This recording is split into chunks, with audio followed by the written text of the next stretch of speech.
जयलिंग जयलिंग जय मंगल चिल्लिंग जयलिंग जयलिंग जय मंगल चिल्लिंग जयलिंग जयलिंग जय मंगल चिल्लिंग जयलिंग जयलिंग जय मंगल चिल्लिंग जय परतर शिवलिंग जयलिंग जयलिंग जय मंगल चिल्लिंग जयलिंग जयलिंग जय मंगल चिल्लिंग करदीपावनलिंग वरबिंदु घनलिंग सुरचर शिवरुचिलिंग जयलिंग जयलिंग जय मंगल चिल्लिंग जयलिंग जयलिंग जय मंगल चिल्लिंग भुवनमय पतिलिंग पावक मद्गुरुलिंग भावक नवमहलिंग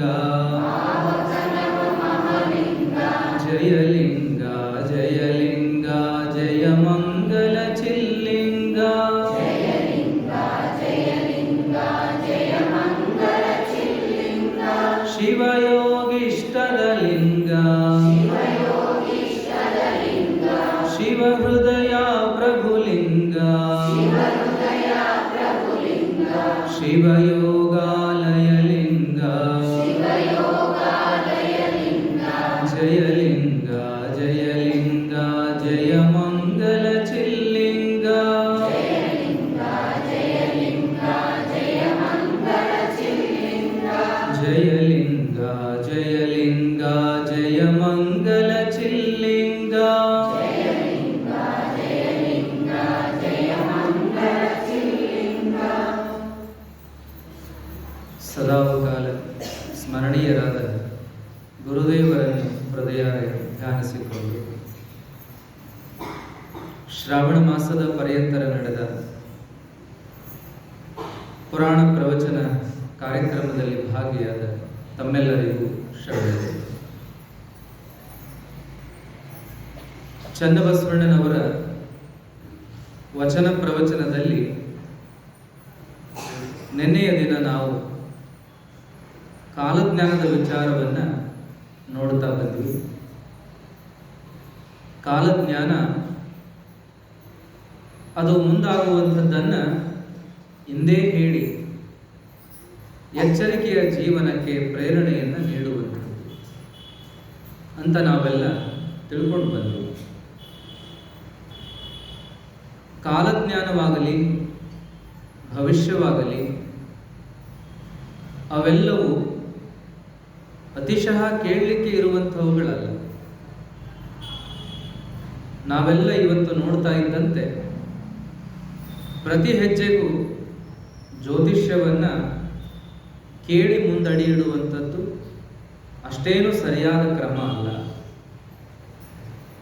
ಏನಾಗಬೇಕಂತದನೋ ಅದು ಆಗೇ ಆಗ್ತದೆ, ಏನಾಗಬಾರ್ದಂಥದನೋ ಏನು ಪ್ರಯತ್ನ ಮಾಡಿದರೂ ಅದಾಗೋದಿಲ್ಲ ಅನ್ನುವಂಥದ್ದನ್ನು ಶರಣರು, ಸಂತರು, ದಾಸರು ಹೇಳಿಕೊಂಡು ಬಂದ್ದಾರೆ.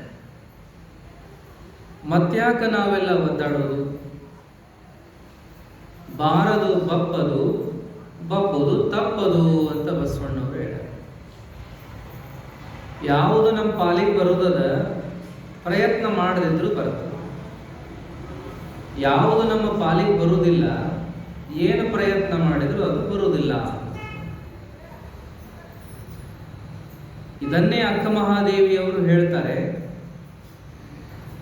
ಆಗಾಗೆಂದರೆ ಆಗದು ಅದು ತಾನಹ ಕಾಲಕ್ಕಲ್ಲದೆ ಅಂತೇಳಿ.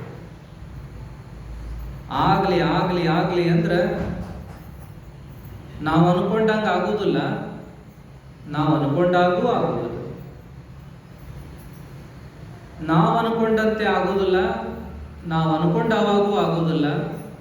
ತಾನು ಯಾವಾಗ ಆಗಬೇಕಂತದನೋ ಆ ಕಾಲಕ್ಕೆ ಆಗ್ತದೆ. ಇಂಥ ಅನೇಕ ಮಾತುಗಳನ್ನು ನೋಡ್ತೀವಿ. ಇಷ್ಟೆಲ್ಲ ಸುಲದ ಬಾಳೆಹಣ್ಣಿನ ರೀತಿ ಒಳಗೆ ಹೇಳಿ ಹೇಳಿ ಹೋಗಿದ್ದಾರಂದ ಮೇಲೆ ಮತ್ತು ನಾವು ನಮ್ದೊಡ್ಡ ಭವಿಷ್ಯ ಏನೈತಿ ನೋಡ್ರಿ, ನಮ್ದೊಡ್ಡ ಮುಂದೆ ಏನಾಕತ್ತೆ ಅನ್ನೋದು ಹೇಳ್ರಿ ಅಂತ ಕೇಳ್ಕೊಂತ ಅಡ್ಡಾಡೋದ್ರಿಂದ ನಮ್ಮ ಮಾನಸಿಕ ಶಕ್ತಿಯನ್ನು ಕಳ್ಕೊತೀವಿ, ಬೌದ್ಧಿಕ ಶಕ್ತಿಯನ್ನು ಕಳ್ಕೊತೀವಿ. ಹಾಗೆ ಮಾಡಬಾರ್ದು. ಏನಾದರಾಗಲಿ ನಿನ್ನ ದಯಾ ಹೊಂದಿರಲಿ ಅನ್ನುವಂಥ ಪ್ರಾರ್ಥನೆಯನ್ನು ಮಾತ್ರ ಭಗವಂತನಿಗೆ ಸಲ್ಲಿಸೋದ್ರಿಂದ ನಮಗೆ ಒಳ್ಳೇದಾಗ್ತದೆ ವಿನಃ ಏನಾಗ್ತದೆ ಮುಂದೆ ಅಂತ ತಿಳ್ಕೊಳ್ಳೋದ್ರಿಂದ ನಮಗೆ ಒಳ್ಳೇದಾಗೋದಿಲ್ಲ, ಭಯ ಹೆಚ್ಚಾಗ್ತದೆ. ಮುಂದೆ ಹೆಂಗಾಕದಂತ್ರಿ, 10ನೇ ವಯಸ್ಸಿಗೆ ಒಂದು ಕಂಟಕಂತ್ರಿ, 20ನೇ ವಯಸ್ಸಿಗೆ ಒಂದು ಕಂಟಕಂತ, 30ಕ್ಕೆ ಐತಂತ, 40ಕ್ಕೆ ಐತಂತ, ಅದಾದ ಮೇಲೆ ಏನೂ ಇಲ್ಲ ಅಂತ.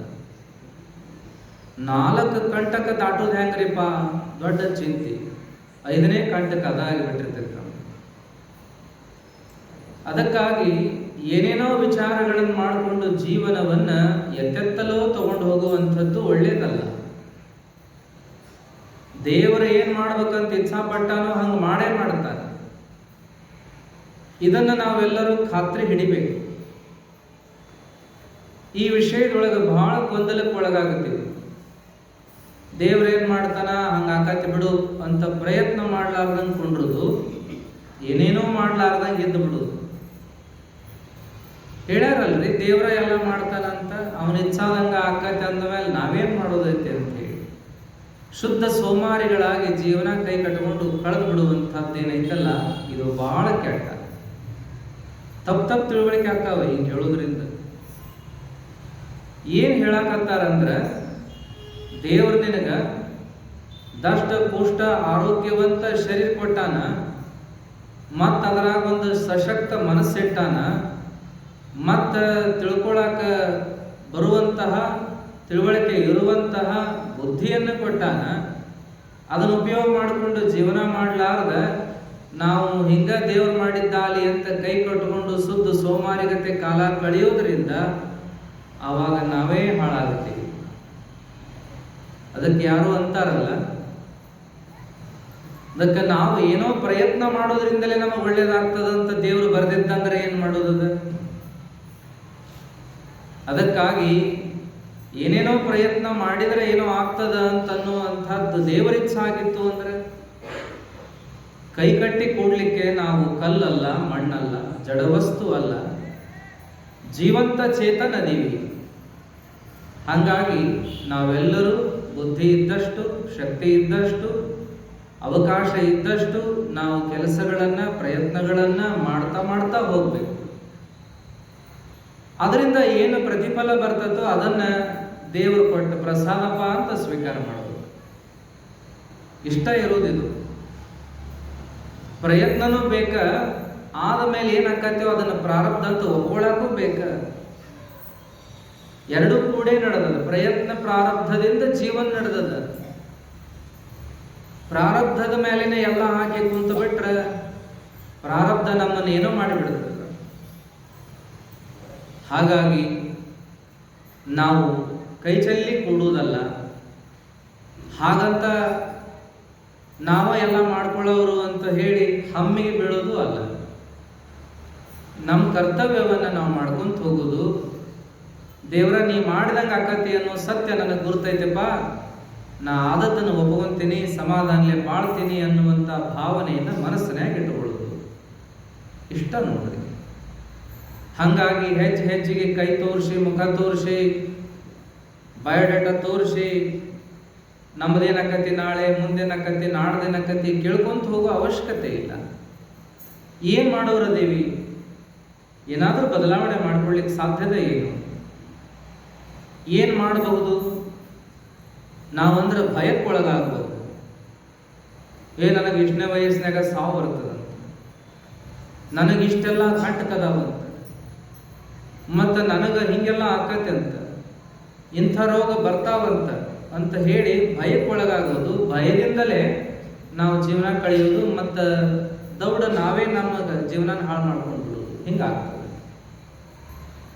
ಕುಂಡ್ಲಿ ತೆಗಿಸಿ ನೋಡ್ರಿ ಬೇಕಾದ್ರೆ ಅದರೊಳಗೆ ಎಲ್ಲಾನು ಬರೀತಾರೆ. ಈತನು ಬಹಳ ಸ್ಫುರದ್ರೂಪಿಯು, ಕಾಂತಿಯುತ ಕಣ್ಣುಳ್ಳವನು, ಆಕರ್ಷಣೀಯ ಮುಖವುಳ್ಳವನು ಆಗಿರುತ್ತಾನೆ ಎಂದು ಬರೀತಾರೆ. ಮತ್ ಹಂಗ ಓದ್ಕೊಂತ ಹೋರೆ ಮುಂದೆ ಒಂದು ಪ್ಯಾರಾದಾಗ ಬರ್ತದೆ, ಇವ ರೋಗಗ್ರಸ್ತ ಕಣ್ಣುಳ್ಳವನು, ಇವನು ನಿಸ್ತೇಜ ಮುಖವುಳ್ಳವನು ಆಗಿರುತ್ತಾನೆ ಎಂದು ಬರೀತಾರೆ. ಯಾವ್ದು ಹಿಡ್ಕೋತೀರ ನೀವು? ಎರಡನ್ನೂ ಕೂಡ ಹೇಳ್ತಾರೆ. ಅದಕ್ಕಾಗಿ ನಾವು ಗೊಂದಲಕ್ಕೆ ಬೀಳ್ತೀವಿ, ಅಲ್ಲೆಲ್ಲ ನಮ್ಮ ಪ್ರಯತ್ನ ಕಳ್ಕೊಂತೀವಿ, ಭಯಕ್ಕೆ ಒಳಗಾಗ್ತೀವಿ, ಗೊಂದಲಕ್ಕೆ ಬೀಳ್ತೀವಿ, ಸಮಾಧಾನ ಇಲ್ದಂಗೆ ಆಗ್ತದೆ, ಮುಂದೇನೋ ಏನೋ ಅನ್ನಂಗೆ ಆಗ್ತದೆ. ಹಿಂಗೆಲ್ಲ ಬೇಡ. ಹೆಜ್ಜೆ ಹೆಜ್ಜೆ ಕೇಳ್ಕೊಂತ ಹೋಗೋದೇನು ಬೇಡ.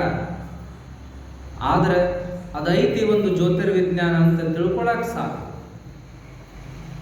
ಅದಕ್ಕಾಗಿ ಕಾಲಜ್ಞಾನದ ಬಗ್ಗೆ ಬಹಳ ತಲೆ ಕೆಡಿಸಿಕೊಳ್ಳೋ ಅಗತ್ಯ ಇಲ್ಲ. ಮುಂದೊಂದು ದಿನ ಭಯಂಕರ ಪ್ರಳಯ ಆಗ್ತದಂತ ಹೇಳಿದ್ರಂದ್ರೆ ನಾವೇನು ತಡೆಯೋರದೀವ? ಎಲ್ಲರೂ ಏನಾದರೂ ಮಾಡೋರಿದ್ದೀವ?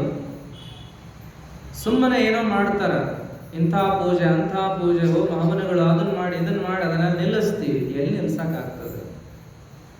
ಏನು ನಿಲ್ಸಕ್ಕಾಗೋದಿಲ್ಲ. ಒತ್ತಿ ಬರೋ ಪ್ರವಾಹವನ್ನ ನಿಲ್ಸಕ್ಕಾಗೋದಿಲ್ಲ. ಬೀಸಿ ಬರೋ ಚಂಡಮಾರುತ ನಿಲ್ಸಕ್ಕಾಗೈತೆ? ಭೂಮಿಯನ್ನೇ ಗಡಗಡ ನಡಗಿಸೋ ಭೂಕಂಪನೇನಾದರೂ ನಿಲ್ಸಕ್ ಸಾಧ್ಯತೆ? ಯಾರು ಹೇಳ್ತಾರ ಅದನ್ನೆಲ್ಲ ನಿಲ್ಲಿಸ್ತೀನಿ ನಾನು ಅಂತ ಹೇಳಲಿಕ್ಕೆ ಶಕ್ತಿ ಯಾರಿಗದ? ಸಮುದ್ರ ಕಡಿಯುವತ್ನ್ಯಾಗ ದೇವದಾನವರೆಲ್ಲ ಕೂಡಿ ಸಮುದ್ರ ಕಡಿಯುವತ್ನ್ಯಾಗ ಅದರಾಗಿಂದ ಹಾಲಾಹಲ ವಿಷ ಬಂತು. ಅದನ್ನು ತಡೆಯಕ್ಕೆ ಯಾರಿಂದಲೂ ಆಗಲಿಲ್ಲ. ನಿಮಗೆ ಗುರ್ತದ ಕತಿ. ಬಂದದ್ದನ್ನು ಉಣ್ಣಾಕ ಬೇಕು, ಅದನ್ನ ಅಮೃತ ಬಂದರೂ ಕುಡಿಯಕ ಬೇಕು, ವಿಷ ಬಂದರೂ ಕುಡಿಯಕ ಬೇಕು. ನಾವಲ್ಲಂದ್ರೆ ಕೇಳುವುದಿಲ್ಲ. ಅವಾಗ ಏನಾಯ್ತು ಅಂದ್ರೆ ದೇವದಾನವರೆಲ್ಲ ಈ ಪರಿಯಲ್ಲಿ ಏನೇನೋ ಪಡ್ಕೊಳಕಂತ ಸಮುದ್ರ ಮಥನ ಮಾಡಿದ್ರ ಅದರ ಕಾಮಧೇನು, ಕಲ್ಪವೃಕ್ಷ, ಚಿಂತಾಮಣಿ, ಪುರುಷದ ಖಣಿ ಎಲ್ಲಾ ಬಂದು ನನಗ ನಿನಗಂತ ಪಡೆದಾಡಿದ್ರು. ವಿಷ ಬಂತು ನೋಡ್ರಿ. ನಾವಲ್ಲೇ ನೀವಲ್ಲೇ ಎಲ್ಲ ಓಡಾಡಕಂತ ಬಂದ ಬಿಟ್ಟದ ವಿಷ ಹೊರಗಂದ ಮ್ಯಾಲ ಅದನ್ನೇನಾರ ಮಾಡಾಕಬೇಕು. ಅದನ್ನೇನಾರ ಮಾಡಾಕಬೇಕಿಲ್ಲ ಅಂದ್ರೆ ಜಗತ್ತು ಉಳಿಗಾಲಿಲ್ಲ, ಜಗತ್ತು ಉಳಿಯುವುದಿಲ್ಲ. ಅವಾಗ ಏನ್ ಮಾಡಿದ್ರು? ವಿಷ್ಣು ಬೇಡಬೇಕಂದ್ರ ಅವ ಏನ ಹಿಮಾಲಯ ಪರ್ವತವನ್ನ ಕಡಗೋಲ್ ಮಾಡಿ ಸಮುದ್ರದಾಗ ಇಟ್ಟಿದ್ರಲ್ಲ, ಅದು ಮುಣಗಾಕತ್ತಿತ್ತು. ಅದು ಮುಣಗಬಾರದಂತ ಆಮ್ಯಾಗ ಹೋಗಿ ಅದ್ರ ಹುಡುಕ್ ಕುಂತಿದ್ದೀವ ವಿಷ್ಣು. ಅವನು ಇಲ್ಲ ಅಲ್ಲಿ. ಇನ್ನು ಬ್ರಹ್ಮನ ಕೇಳೋಣಂತ ಹೋದ್ರೆ ಅವಂತೂ ಇಲ್ಲ ಇಲ್ಲ, ಸೃಷ್ಟಿ ಏನ್ ಮಾಡ್ಯಾನ ಮುಗಿದೋತ್ ನನ್ನ ಕತಿ ಬಂದದ್ ನೋಡ್ರಿಪ್ಪ ಅಂತ ನಾವು. ಮುಂದೆ ಶಿವ ಅವೊಬ್ಬ ಉಳಿದ್ ನೋಡ್ರಿ. ಯಪ್ಪ ನೀನ ಉಳಿಸವ ಅಂತ ಅವನು ಹೋಗಿ ಬೇಡಿದ್ರೆ ಏನ್ ಮಾಡ್ಲಿ ಅಂತವ. ವಿಷ ಬಂದ್ಬಿಟ್ಟದ್ ಹೊರಗ. ಅದನ್ನ ಹೆಂಗಾರ ಮಾಡಿ ನೀನು ಪಾರು ಮಾಡೋದ್ರಿಂದ ಜಗತ್ತ ಉಳಿಯಂಗಿಲ್ಲ ದೇವ, ಹಿಂಗಾಗಿ ಏನಾದ್ರು ಮಾಡು. ಅವಾಗ ಶಿವ ಆಯ್ತಾಳ ಅಂತೇಳಿ ಅದನ್ನ ಕುಡಿಯಕ್ ಸಜ್ಜಾದ. ಪಾರ್ವತಿಗೆ ಎದೆ ನಡೀತು. ಅಲ್ಲ ಮರ, ಇವ ವಿಷ ಕುಡಿದ್ರೆ ಬದುಕುದು ಅಜ್ಜಾಕತಿ, ಇವನ್ ಉಳಿಸ್ಕೋಬೇಕಲ್ಲ. ಆಕೆಗೆ ಚಿಂತೆ ಆಯ್ತು. ಆಕೆಲ್ಲೋ ಇದ್ಲು, ಇವೆಲ್ಲೋ ಇದ್ದ. ಶಿವ ಬಂದ ಅದನ್ನು ವಿಷ ಕುಡಿಯಕ್ ಸಜ್ಜಾದ್ರು ಓಡಿ ಬಂದಕ್ಕಿ ಹೇಳು ತಡ ಇವ ಬಾಯಾಗ ಹಾಕೊಂಡ ಬಿಟ್ಟಿದ್ದ. ಆಕೇನ್ ಮಾಡಿಲ್ಲ ಅಂದ್ರೆ ವಿಷ ಹೊಟ್ಟೆಗೆ ಹಿಡಿಬಾರ್ದಂತ ಕುತ್ತಿಗೆ ಹೆಚ್ಚಿಗಿಡಲ್ಲ ಶಿವ. ಅದೆಲ್ಲ ಕಂಠದಾಗ ಕುತ್ಕೊಂತಂತದೆಲ್ಲ. ಕಂಠೆಲ್ಲ ಏನಾಯ್ತು? ವಿಷ ತುಂಬಿತು. ಅದಕ್ಕೆ ವಿಷಕಂಠ ಅಂದ್ರು ಅಂತ ಹೇಳ್ತಾರೆ. ಮುಂದೆ ಕಂಠ ಎಲ್ಲ ನೀಲಿ ಆಯ್ತು, ಅದಕ್ಕೆ ನೀಲಕಂಠ ಅಂದ್ರು ಅಂತ ಹೇಳ್ತಾರೆ. ಮುಂದೇನಾತಪ್ಪ ಅಂತಂದ್ರೆ ವಿಷ ಒಳಗಿಳಿಲಿಲ್ಲ, ಗಂಟಲ್ದಾಗ ಕುಂತು ಅವನ್ ಭಯಂಕರ ಖಾರ ಆಯ್ತು, ತಡ್ಕೊಳಕ್ ಆಗ ಸಂಕಟ. ಏನ್ ಮಾಡ್ಬೇಕವ? ಅವಾಗ ಎಲ್ಲ ಕುಡಿದ ಮೇಲೆ ಒಂದು ಕಡೆ ಹೋಗಿ ನಾಲ್ಗಿ ಚಾಚ್ಕೊಂಡು ಕುಂತು ಬಿಟ್ಟನಂತ. ಕಣ್ಣಾ ನೀರು ಸುರಿಯಾಗ್ತಾವ, ಭಾಳ ತ್ರಾಸ ಆಗಾಕತ್ತದ ಅವಂಗ. ಯಾವಾಗ ಹೋಗಿ ಕುಂತಾನಲ್ಲ, ಏನ್ ಮಾಡೋದು ತಿಳಿವಲ್ದು. ಪಾರ್ವತಿ ಸೆರಗಿಲಿ ಗಾಳಿ ಬಿಸಾಕತ್ಲು. ಇವ್ನು ತಡ್ಕೊಳಕ್ ಆಗೋದಲ್ಲ, ನಾ ಏನ್ ಮಾಡ್ಲಿ ಅಂತೇಳಿ ನಂದೀಶ್ ಹೋಗಿ ಅವನ ಮುಂದೆ ಗಾಳಿ ಕೂತ್ಕೋತ ಕುಂತನಂತ. ಅದಕ್ಕೆ ಈಶ್ವರ ಮುಂದೆ ಬಸವಣ್ಣ ಅಂತೇಳಿ ಅದನ್ನು ಮಾಡ್ಯಾರ ನೋಡ್ರಿ. ಹಾಗೆಲ್ಲ ಏನೇನೋ ಕಥೆಗಳು. ನಿಮಗೇನು ಹೇಳೋ ಉದ್ದೇಶ ಅಂದ್ರೆ, ಆಗುವುದನ್ನೇನಾದ್ರೂ ತಡೆಯಕ್ಕೆ ಆಗ್ತದೆ? ಯಾರಿಗೂ ಆಗ್ಲಿಲ್ಲ. ವಿಷ ಹೊರಗೆ ಬಂದ್ರೆ ವಿಷ ಎತ್ತಾಗರು ಹೋಗಂತ ಅನ್ಲಿಲ್ಲ ಯಾರು. ಕುಡಿಯಬೇಕಾತವ ಶಿವ. ಮುಂದಿನ ಕತೆ ಬಿಟ್ಟು ಬಿಡೋಣ ಅಂದ್ರೆ ಪಾಲಿಗೆ ಬಂದದ್ದನ್ನ ಅನುಭವಿಸಕ ಬೇಕು ಅಂತ. ಇನ್ನೇನ್ ಮಾಡೋದ್ರಿ, ನಾವು ಜ್ಯೋತಿಷ್ ಭವಿಷ್ಯ ಮುಂದಾಗೋದನ್ನೆಲ್ಲ ಕೇಳಿ ಹಿಂದೆ ತಪ್ಪಿಸ್ಕೊಂಡ್ಬಿಡ್ತೀವಿ ಅನ್ನಕ್ಕಾಗ್ತದೆ. ಏನೋ ಹೇಳ್ತಾರೆ, ಈ ಪರಿಹಾರ ಮಾಡ್ರಿ ಆ ಪರಿಹಾರ ಅಂತ. ಯಾವ ಪರಿಹಾರ ಏನೂ ಮಾಡೋದಿಲ್ಲ. ವಾಸ್ತು ಇರಲಿ, ಮತ್ತೊಂದಿರಲಿ, ಮಗದೊಂದಿರಲಿ ಬಹಳ ನಂಬುತ್ತಾರೆ. ನನಗೆ ಒಳ್ಳೇದಾಗ್ಯದ ಅಂತ ಯಾರೋ ಹೇಳ್ತಾರ, ಆಗಿರಬಹುದು, ಆದರೆ ಎಲ್ಲರಿಗೂ ಆಗ್ತದಂತ ಹಂಗೇನಿಲ್ಲ. ಒಂದ ಔಷಧ ಒಂದ ನಮನಿ ರೋಗ ಬಂದವರಿಗೆ ಎಲ್ಲರಿಗೂ ಕೊಟ್ರ ಎಲ್ಲರಿಗೂ ಆರಾಮಾಗೋದಿಲ್ಲ. ಡಾಕ್ಟ್ರಿಗೆ ಗೊತ್ತಿರ್ತದೆ ಇದು.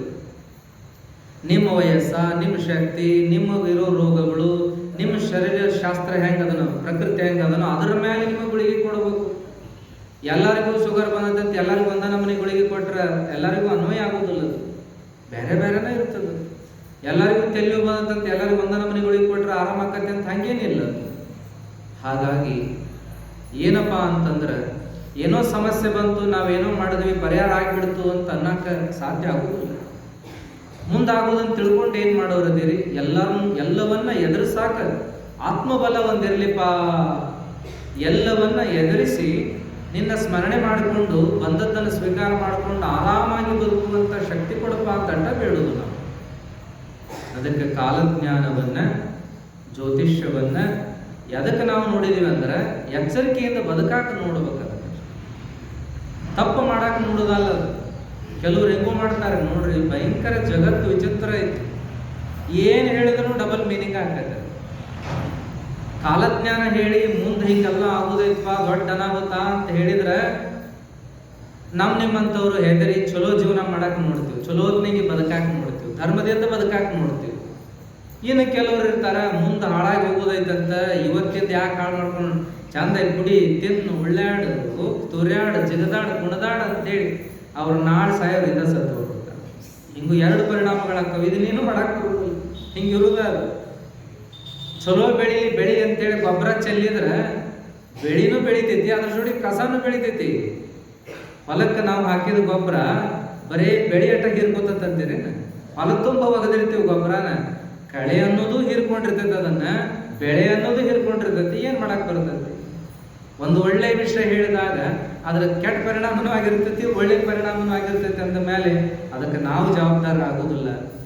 ಹಂಗಾಗಿ ಯಾರೋ ಪುರಾಣದಾಗ ನಾಳೆ ಮುಕ್ತಾಯ ಇದ್ರಿಪ್ಪ, ಆರತಿ ತಾಟ್ ತಗೊಂಡ್ಬರ್ರಿ ಎಲ್ಲ ಹೆಣ್ಮಕ್ಳು, ಅದ್ರಾಗ ಎರಡೆರಡು ಉತ್ತತ್ತಿ ಇಟ್ಕೊಂಡು ಬರ್ರಿ ಅಂದ್ರೆ ಯಾರ್ಯಾರೋ ಕೆಲವರೆಲ್ಲ ತತ್ತಿ ಇಟ್ಕೊಂಡು ಬಂದಿದ್ರು ಅಂತ. ಕೇಳೋರಿಗೆ ಉತ್ತತ್ತಿ ಅಂತ ಕೇಳತಿ, ಇನ್ಯಾರ್ಯಾರು ಅರ್ಧೊಟ್ಟು ಕೇಳೋರಿಗೆ ತತ್ತಿ ಅಂತ ಕೇಳತಿ. ಹಂಗೂ ತಿಳ್ಕೊತಾರ, ಹಿಂಗೂ ತಿಳ್ಕೊತಾರ, ಏನು ಮಾಡಕ್ ಬರೋದಿಲ್ಲ. ಉತ್ತತ್ತಿ ಒಳಗೂ ಹಾರಿಸಿ ಬರೀ ತತ್ತಿ ಅಂತ ತಿಳ್ಕೊಂಡವ್ರು ಹಂಗೂ. ಹಾಗಾಗಿ ಏನ್ ಹೇಳಿದ್ರು ಎರಡು ಪರಿಣಾಮಗಳಾಗ್ತಾವ ಅಂದ ಮೇಲೆ ಏನ್ ಪರಮಾತ್ಮ ನಿತ್ಸಾಪ ಅಂದ್ಬಿಡು. ಹಂಗಾಗಿ ಜ್ಯೋತಿಷ್ಯ ಭವಿಷ್ಯ ವಿಚಾರಗಳು ಬಂದಾಗ ಎಚ್ಚರಿಕೆಯಿಂದ ನಡ್ಕೊಳ್ಳೋಣ ಅನ್ನೋದು ಕಷ್ಟ. ಅದನ್ನು ನೋಡಬೇಕು, ಉಳಿದದ್ದೆಲ್ಲಕ್ಕೂ ಅಲ್ಲ. ಯಾರೋ ಒಬ್ಬವ ಜ್ಯೋತಿಷಿ ಕಡೆ ಹೋಗಿದ್ನಂತ, ಕೈಯಾಗ ಒಂದು ಗುಬ್ಬಿ ಹಿಡ್ಕೊಂಡು ಹೋಗಿದ್ನಂತ. ಗುಬ್ಬಿ ಹಿಡ್ಕೊಂಡು ಹೋಗಿ ಅವ ತೋರಿಸಿ ಅವ ಅನ್ನಂತ, ನೋಡು ಈ ಗುಬ್ಬಿ ನೋಡಿ ತೋರಿಸಿ ಮುಟ್ಟಿಗೆನ ಮಾಡಿ ಮುಚ್ಕೊಂಡಂತ. ಆ ಗುಬ್ಬಿನ ಒಳಗೆ ಮುಚ್ಕೊಂಡು ಏನ್ ಕೇಳಿದ ಅಂದ್ರೆ, ಈ ಗುಬ್ಬಿ ಬದುಕೈತೋ ಸತ್ತೈತೋ ಹೇಳಂತ. ಹೆಂಗೋ ಜ್ಯೋತಿಷ್ ಹೇಳ್ತೀಯಲ್ಲ, ನನ್ನ ಕೈಯಾಗಿನ ಗುಬ್ಬಿ ಬದುಕೈತೋ ಸತ್ತೈತೋ ಹೇಳಿ ನೋಡೋನು ಅಂದಾಗ ಅವ ಅನ್ನಂತ, ನೀನ್ ಕೈಯಾಗೈತಪ್ಪ, ಅದನ್ನ ಬದುಕಬೇಕಂದ್ರೂ ನಿನ್ನ ಕೈಯಾಗೈತಿ, ಸಾಯ್ಬೇಕಂದ್ರೂ ನಿನ್ನ ಕೈಯಾಗೈತಿ. ನಾ ಬದುಕ್ತದೆ ಅಂತ ಹೇಳಿದ್ನಿ ಅಂದ್ರೆ ನೀ ಹೆಚ್ಚಿಗಿದ್ರೆ ಅದು ಸಾಯ್ತೈತಿ, ನಾನು ಅದು ಸಾಯ್ತೈತೆ ಅಂತ ಹೇಳಿದ್ರೆ ನೀ ಅದರ ಹೆದರ ಹಿಂಗ ಮುಟ್ಟಿಗೆ ಹಿಡಿದೈತಿ ಅಂದ್ರೆ ಬದುಕಿರ್ತೈತಿ. ಹಂಗಾಗಿ ಅದರ ಸಾವು ಬದುಕು ನಿನ್ನ ಕೈಯಾಗೈತಿ ಮಾರಾಯ, ನನ್ನ ಬಾಯಾಗಿಲ್ಲ. ಹಂಗ ನಾವೆಲ್ಲ ಜ್ಯೋತಿಷ್ಯ ಭವಿಷ್ಯವನ್ನ ಕೇಳೋದಕ್ಕೆ ಈ ಪ್ರಕಾರ ಹೋಗಿರ್ತೀವಿ. ನಿಜವಾದ ಜ್ಯೋತಿಷಿ ಏನ್ ಹೇಳ್ತಾನಂದ್ರೆ, ನಿಮ್ ಜೀವನ ನಿಮ್ ಕೈಯಾಗೈತಪ್ಪ, ಕೆಡಿಸ್ಕೊಂಡ್ರೆ ಕೆಟ್ಟ ಹೋಗ್ತೈತಿ, ಚಲೋ ಇಟ್ಕೊಂಡ್ರೆ ಚಲೋ ಇರ್ತೈತಿ.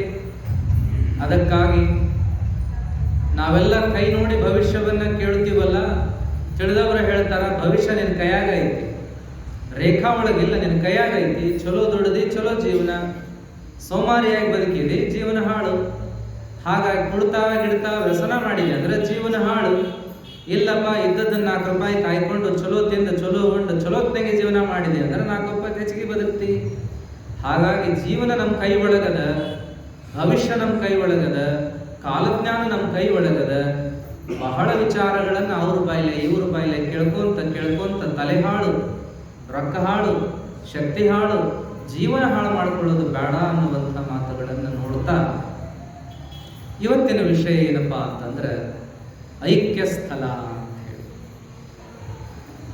ಐಕ್ಯ ಸ್ಥಳದ ವಿಚಾರ ಇದು ಕಡೆಯದ್ದು.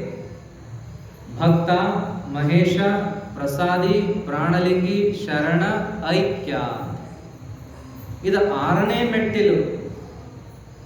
ವಿಶ್ವಾಸದಿಂದ ಭಕ್ತ ಆಕಾನ, ನಿಷ್ಠೆಯಿಂದ ಮಹೇಶ ಆಕಾನ, ಎಚ್ಚರಿಕೆಯಿಂದ ಪ್ರಸಾದಿ ಆಗ್ತಾನ, ಆ ಯೋಗದಿಂದ ಪ್ರಾಣಲಿಂಗಿ ಆಗ್ತಾನ, ಸರಳತೆಯಿಂದ ಸಹಜತೆಯಿಂದ ಶರಣ ಆಗ್ತಾನ.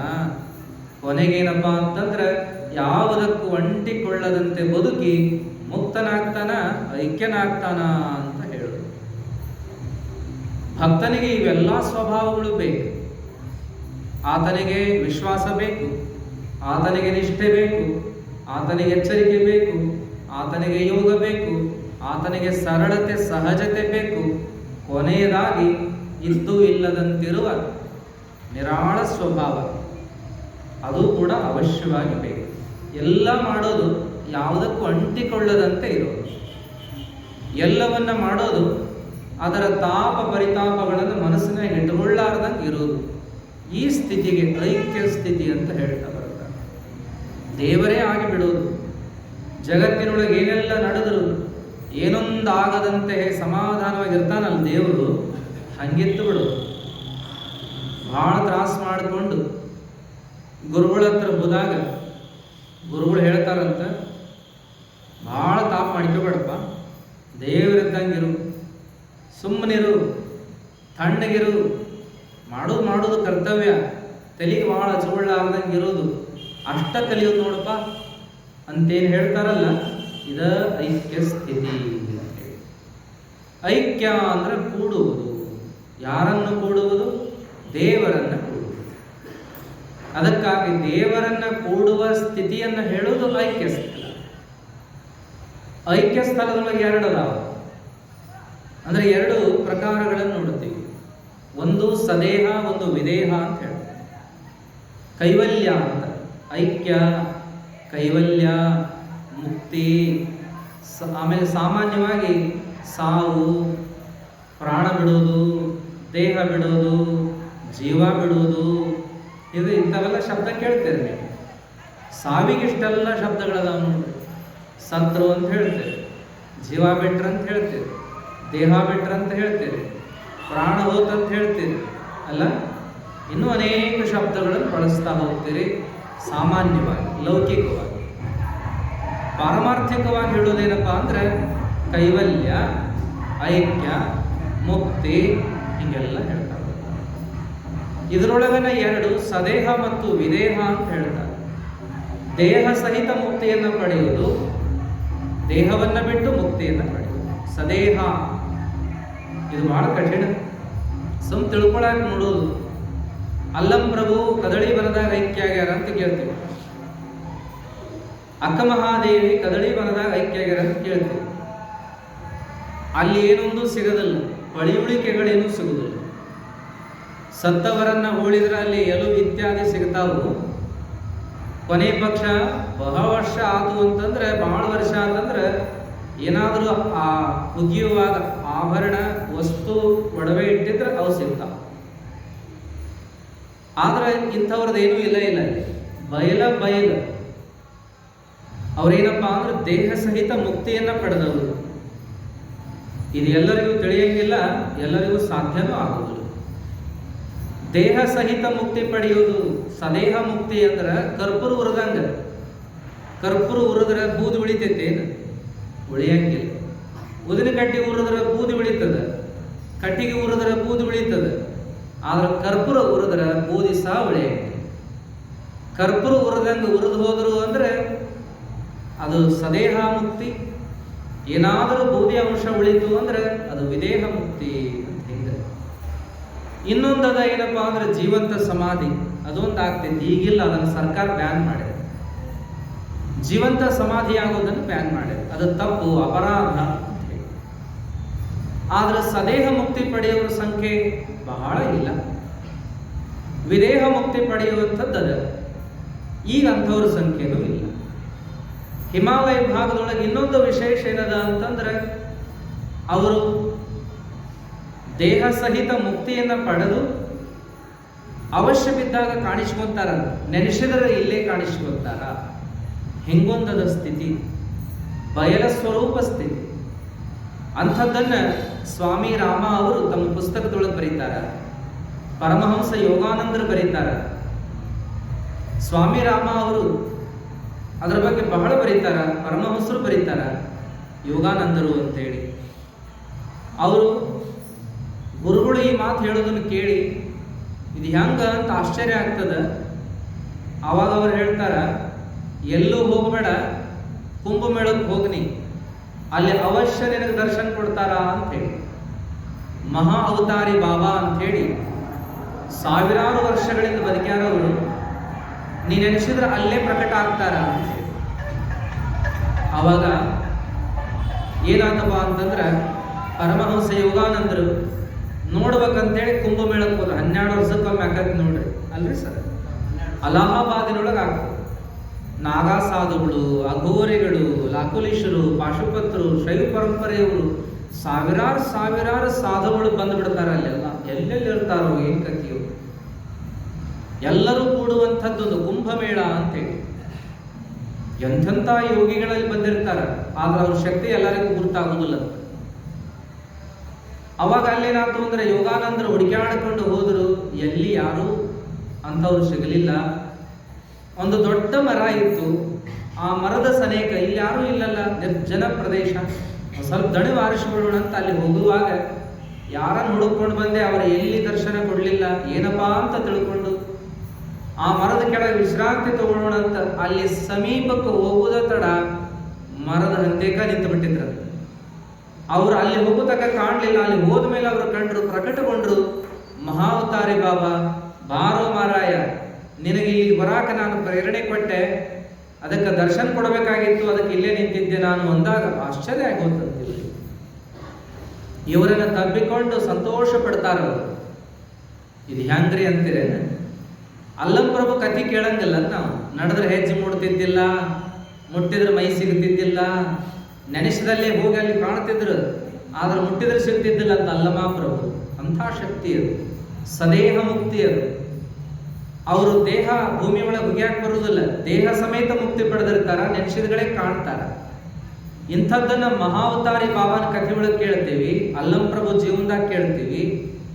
ಇನ್ನೊಬ್ರೇನಪ್ಪ ಅಂದ್ರೆ ಮುಕುಂದೂರು ಸ್ವಾಮಿಗಳು ಅಂತೇಳಿ ಬರ್ತಾರೆ, ನಮ್ಮ ಕರ್ನಾಟಕದೊಳಗೆ ಆಗಿ ಹೋಗ್ಯಾರ.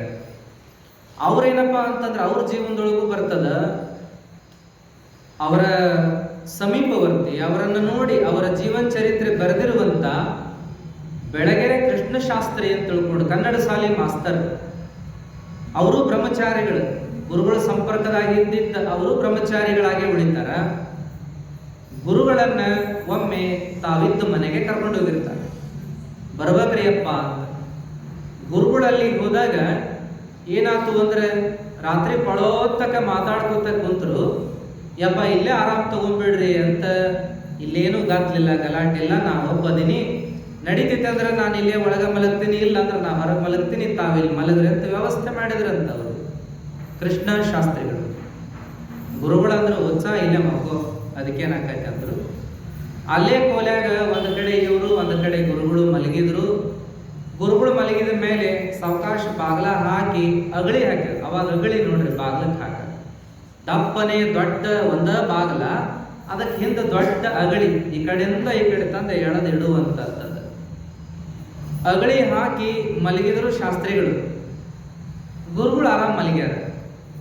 ಕೃಷ್ಣ ಶಾಸ್ತ್ರಿಗಳು ಬಹಳ ತಕ ಮಾತಾಡ್ಕೊಂತ ಮಲಗಿದ್ರಲ್ಲ, ದೌಡ್ ಎಚ್ಚರಾಗಿದ್ದಿಲ್ಲ ಅವರಿಗೆ. ಎದ್ದ ಮೇಲೆ ನೋಡ್ತಾರ ಗುರುಗಳಿಲ್ಲ, ಇಲ್ಲ, ಅವರ ಹಾಸಿಗೆ ಖಾಲಿ ಅದ, ಅವ್ರಿಲ್ಲ ಇಲ್ಲ ಅಲ್ಲಿ. ಎಲ್ಲಿ ಹೋದ್ರು ಗುರುಗಳಂತ ಆ ಕಡೆ ಈ ಕಡೆ ನೋಡಿದ್ರೆ ಮನ್ಯಾಗ ಎಲ್ಲಿ ಇಲ್ಲ, ಬಾಗ್ಲರ ಹಾಕಿದಂಗ ಐತಿ, ಅಗಳಿ ಹಾಕಿದ್ದ ಐತಿ. ಹೆಂಗ್ ಹೋದ್ರು ಗುರುಗಳು, ಎಲ್ಲಿ ಹೋದ್ರು ಗುರುಗಳು? ಅವಾಗ ಅಗಳಿ ತೆಗೆದು ಬಾಗ್ಲ ತೆಗೆದು ಹೊರಗೆಲ್ಲ ನೋಡಿದ್ರು, ಊರೆಲ್ಲ ಅಡ್ಡಾಡಿದ್ರು, ಎಲ್ಲಿ ಇಲ್ಲ ಇಲ್ಲ ಅವರು. ಇವ್ರೇನಪ್ಪಾ ಅಂದ್ರೆ ಏನಪ್ಪಾ ಗುರುಗಳು, ಇವ್ರು ತಿಳಿಯಂಗಿಲ್ಲ ಮರ, ಇವರೆಲ್ಲ ಸಾಧುಗಳದು ಜೀವನ, ಇಲ್ಲೇ ಇದ್ದವ್ರು ಎಲ್ಲಿ ಹೋದ್ರು, ಬಾಗ್ಲ ಹಾಕಿದಂಗ ಐತಿ, ಹ್ಯಾಂಗ ಹೋದ್ರು? ಆಶ್ಚರ್ಯ ಅವರಿಗೆ.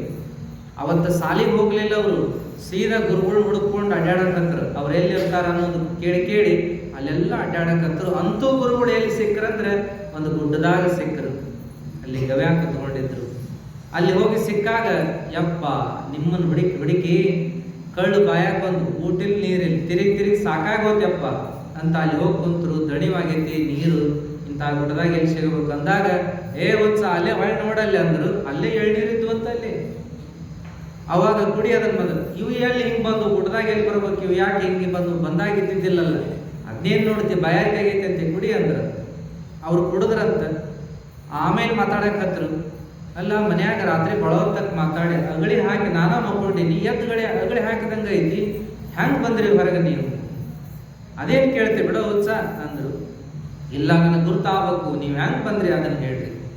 ಅವಾಗ ಅವ್ರು ಏನ್ ಹೇಳಿದ್ರು ಅಂದ್ರೆ, ಅದೆಲ್ಲ ಯೋಗದ ಮಹಿಮಾ ಅಂತ ಹೇಳಿ, ಯೋಗದಾಗ ಎಲ್ಲ ಐತಿಪ್ಪ, ಅದನ್ನೇನ್ ಮಾಡವದಿ ಬಿಡು ಅಂತ ಹೇಳಿ ಒಂದ ಮಾತಿನೊಳಗೆ ತಳ್ಳಿ ಹಾಕಿದ್ರು. ಅಂದ್ರ ಅವರು ಯಾವ ಅಡೆತಡೆಗಳು ಅವರಿಗಿಲ್ಲ, ಗೋಡೆ ಬಾಗಲ ಯಾವ ಅಡೆತಡೆ ಇಲ್ಲ ಅವರಿಗೆ. ಹೀಗೆ ಹೋಗ್ತಾರ, ಹೀಗೆ ಬರ್ತಾರ, ನೋಡಾಕ ಅವ್ರ ಶರೀರ ಕಾಣ್ತದ ಅಷ್ಟನ ಅನ್ನುವಂತ ಮಾತು.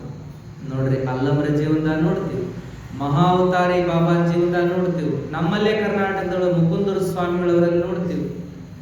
ಇನ್ನೂ ಒಂದು ಕಥೆ ಬರ್ತದೆ ಸಿದ್ಧಾರೂಢರ ಜೀವನದಾಗ. ಅವ್ರೇನಪ್ಪಾ ಅಂದ್ರೆ ಜಾತ್ರೆ ನಡೆದದ ಸಿದ್ಧಾರೂಢರದು ಹುಬ್ಬಳ್ಳ್ಯಾಗ. ಮುಂದೆ ಮುರ್ಕಿ ಬಾವಿ ಅಂತ ಅಲ್ಲಿ ನಡೆದದ ಬೈಲೊಂಗಲ್ ಅಂತಕ. ಸಿದ್ಧಾರೂಢ ಅಜ್ಜ ಹುಬ್ಬಳ್ಳ್ಯಾಗನು ಭಕ್ತರಿಗೆ ಕಾಣಕತ್ತಾನ, ಮುಂದೆ ಮುರ್ಕಿ ಬಾವಿ ಅಂತ ಬೈಲೊಂಗಲ್ ಅಂತಕ ಆ ಊರಾಗನು ಸಿದ್ಧಾರೂಢ ಅಜ್ಜ ಕಾಣಕತ್ತಿದ್ನಂತ. ಅಲ್ಲಿನೂ ಅದಾನ ಇಲ್ಲಿನೂ ಅದಾನ ಅಂತ ಆಶ್ಚರ್ಯ ಎಲ್ಲರಿಗೂ.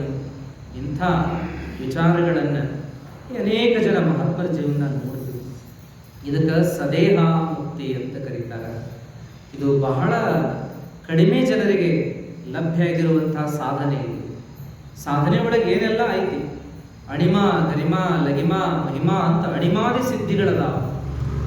ಸಣ್ಣವರಾಗಕ್ಕೂ ಬರ್ತದೆ, ದೊಡ್ಡವರಾಗಕ್ಕೂ ಬರ್ತದೆ. ದೇಹ ಅದು ಏನಪ್ಪಾ ಅಂದ್ರೆ ಇದ್ದು ಇಲ್ಲದಂಗೆ ಇರಾಕೂ ಬರ್ತದೆ. ಎಂತೆಂಥ ಅದ್ಭುತ ಶಕ್ತಿ ಅದಾವ ಅಂತಂದ್ರೆ ಅದು ಯೋಗದೊಳಗೆ ಇದ್ದವರಿಗೆ, ಆ ಸಾಧನೆ ಮಾಡಿದವರಿಗೆ ತಿಳಿಯುತ್ತದೆ. ಅದೇನೇ ಇರಲಿ, ಇಲ್ಲಿ ನೋಡೋದೇನಪ್ಪಾ ಅಂತಂದ್ರೆ ನಾವು ಐಕ್ಯ ಅಂತ ಹೇಳಿ.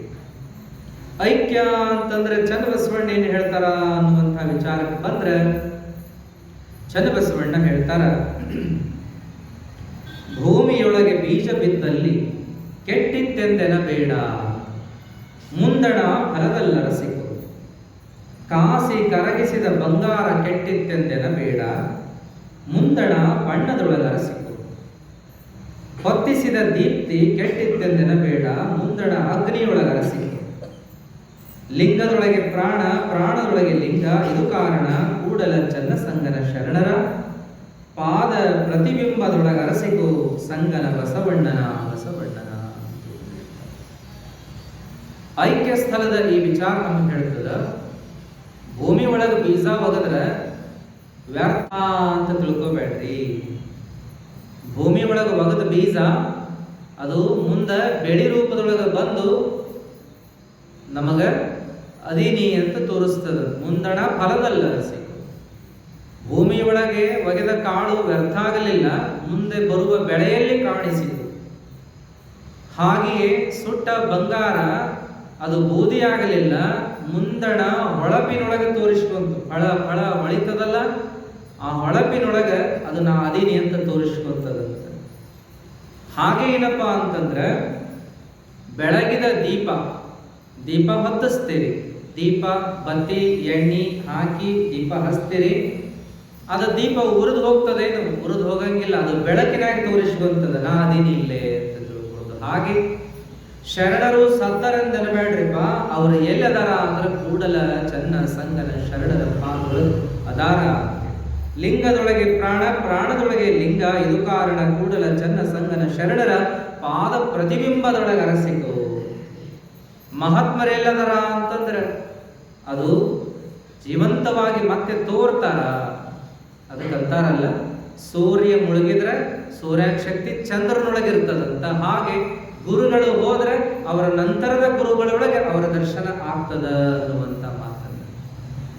ಶಿರಹಟ್ಟಿ ಪೀಠದ ಬಗ್ಗೆ ಹೇಳುವಾಗ ಅಭಿಮಾನಿಗಳೊಬ್ರು ಹೇಳ್ತಿದ್ರು, ಶಿರಹಟ್ಟಿ ಪೀಠದೊಳಗೆ ಒಂದು 3 ಹೆಸರುಗಳು. ಶಿರಹಟ್ಟಿ ಪೀಠದ ಮೊದಲ ಗುರು ಏನಪ್ಪಾ ಅಂದ್ರೆ ಫಕೀರ ಚನ್ನವೀರ ಶಿವಯೋಗಿ, ಫಕೀರ ಚನ್ನವೀರ ಮಹಾಸ್ವಾಮಿಗಳು. ಎರಡನೇ ಪಟ್ಟ ಏನಪ್ಪಾ ಅಂದ್ರೆ ಫಕೀರ ಶಿವಯೋಗಿ ಮಹಾಸ್ವಾಮಿಗಳು. ಆಮೇಲೆ 3ನೇ ಪಟ್ಟ ಏನಪ್ಪಾ ಅಂದ್ರೆ ಫಕೀರ ಸಿದ್ದರಾಮ ಮಹಾಸ್ವಾಮಿಗಳು ಅಂತ 3 ಪಟ್ಟ. ಮತ್ತೆ ಹೊಳ್ಳಿ ಬರೋದು ಯಾವುದು ಅಂದ್ರೆ ಫಕೀರ ಚನ್ನವೀರ ಆದಮೇಲೆ ಫಕೀರ ಶಿವಯೋಗಿ, ಫಕೀರ ಶಿವಯೋಗಿ ಆದ್ಮೇಲೆ ಫಕೀರ ಸಿದ್ದರಾಮ, ಮತ್ ಹೊಳ್ಳಿ ಫಕೀರ ಚನ್ನವೀರ, ಮತ್ ಹೊಳ್ಳಿ ಫಕೀರ ಶಿವಯೋಗಿ, ಮತ್ ಹೊಳ್ಳಿ ಫಕೀರ ಸಿದ್ದರಾಮ ಅಂತ ಹಿಂಗೆ ಪಟ್ಟಗಳು ತಿರುಗ್ತಾವ. ಅದ್ರೊಳಗೆ ಚನ್ನವೀರ ಪಟ್ಟ ಅಂತ ಬಂದಾದ್ರೆ ಬಹಳ ಉಗ್ರ ಅಂತ ಹೇಳಿ, ಫಕೀರ ಶಿವಯೋಗಿ ಬಂತು ಅಂತಂದ್ರೆ ಬಹಳ ಶಾಂತ ಅಂತ ಹೇಳಿ, ಫಕೀರ ಸಿದ್ದರಾಮ ಅಂತ ಬಂದ್ರೆ ಆತ ಏನಪ್ಪಾ ಅಂದ್ರೆ ಕೊಟ್ಟರೆ ವರ ಇಟ್ಟರೆ ಶಾಪ ಅಂತ 2 ಶಕ್ತಿಗಳು ಇರ್ತಾವೆ ಎನ್ನುವಂಥದ್ದನ್ನ ಹೇಳ್ತಾರೆ.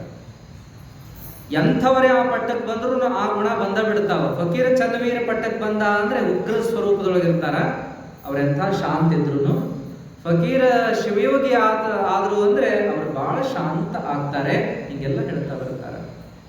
ಹಾಗೆ ನಿಡಸೋಸಿ ಪೀಠದ ವಿಚಾರ ಬರ್ತದೆ, ಅಲ್ಲಿ ಹಿಂಗ 3 ಪಟ್ಟಗಳೇ ಅದಾವ.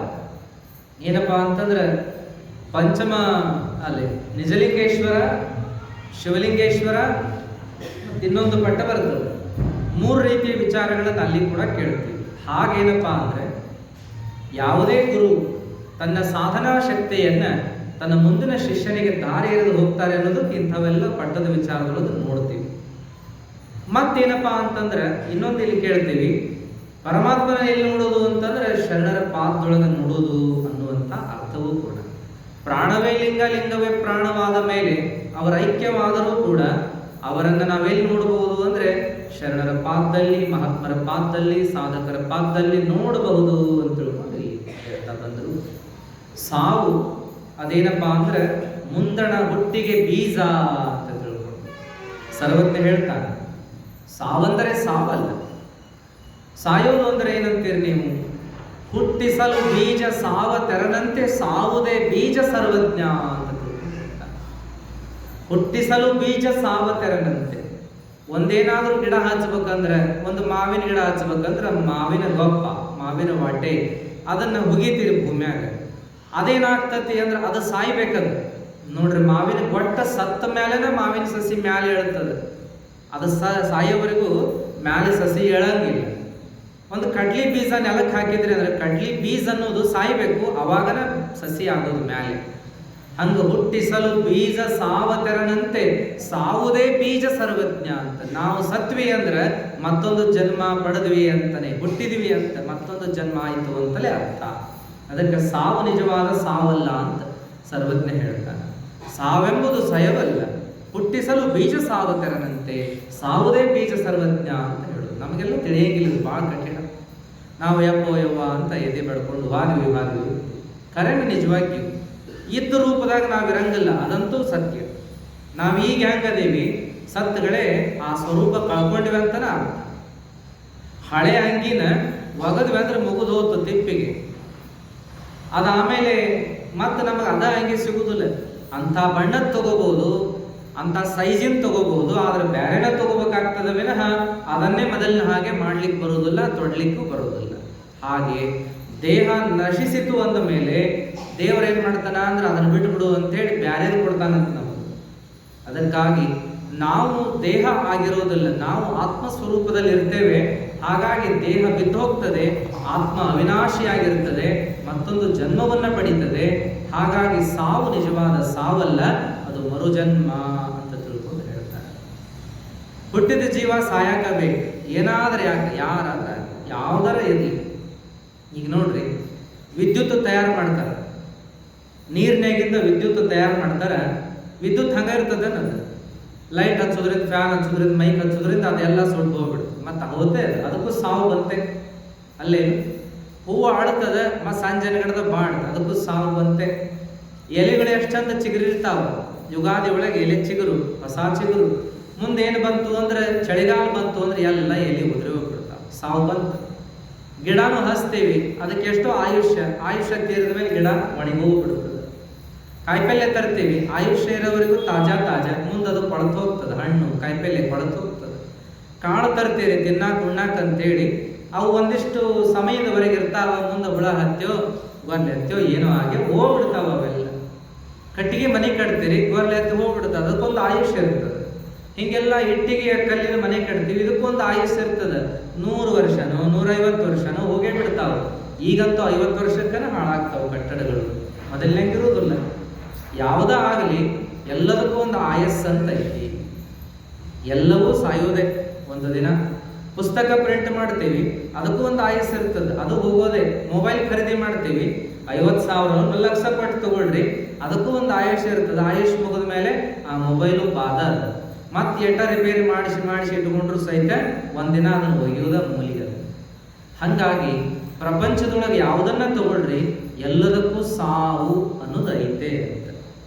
ಹಾಗಾಗಿ ಇನ್ನೊಂದು ಮಾತನ್ನು ಹೇಳ್ತಾರ, ಸಾವನ್ನ ದೂರ ಮಾಡುವ ಔಷಧಿಗೂ ಒಂದು ಸಾವು ಐತದ. ಡೇಟ್ ಏನಂತಾರೆ, ಎಕ್ಸ್ಪೈರಿ ಡೇಟ್.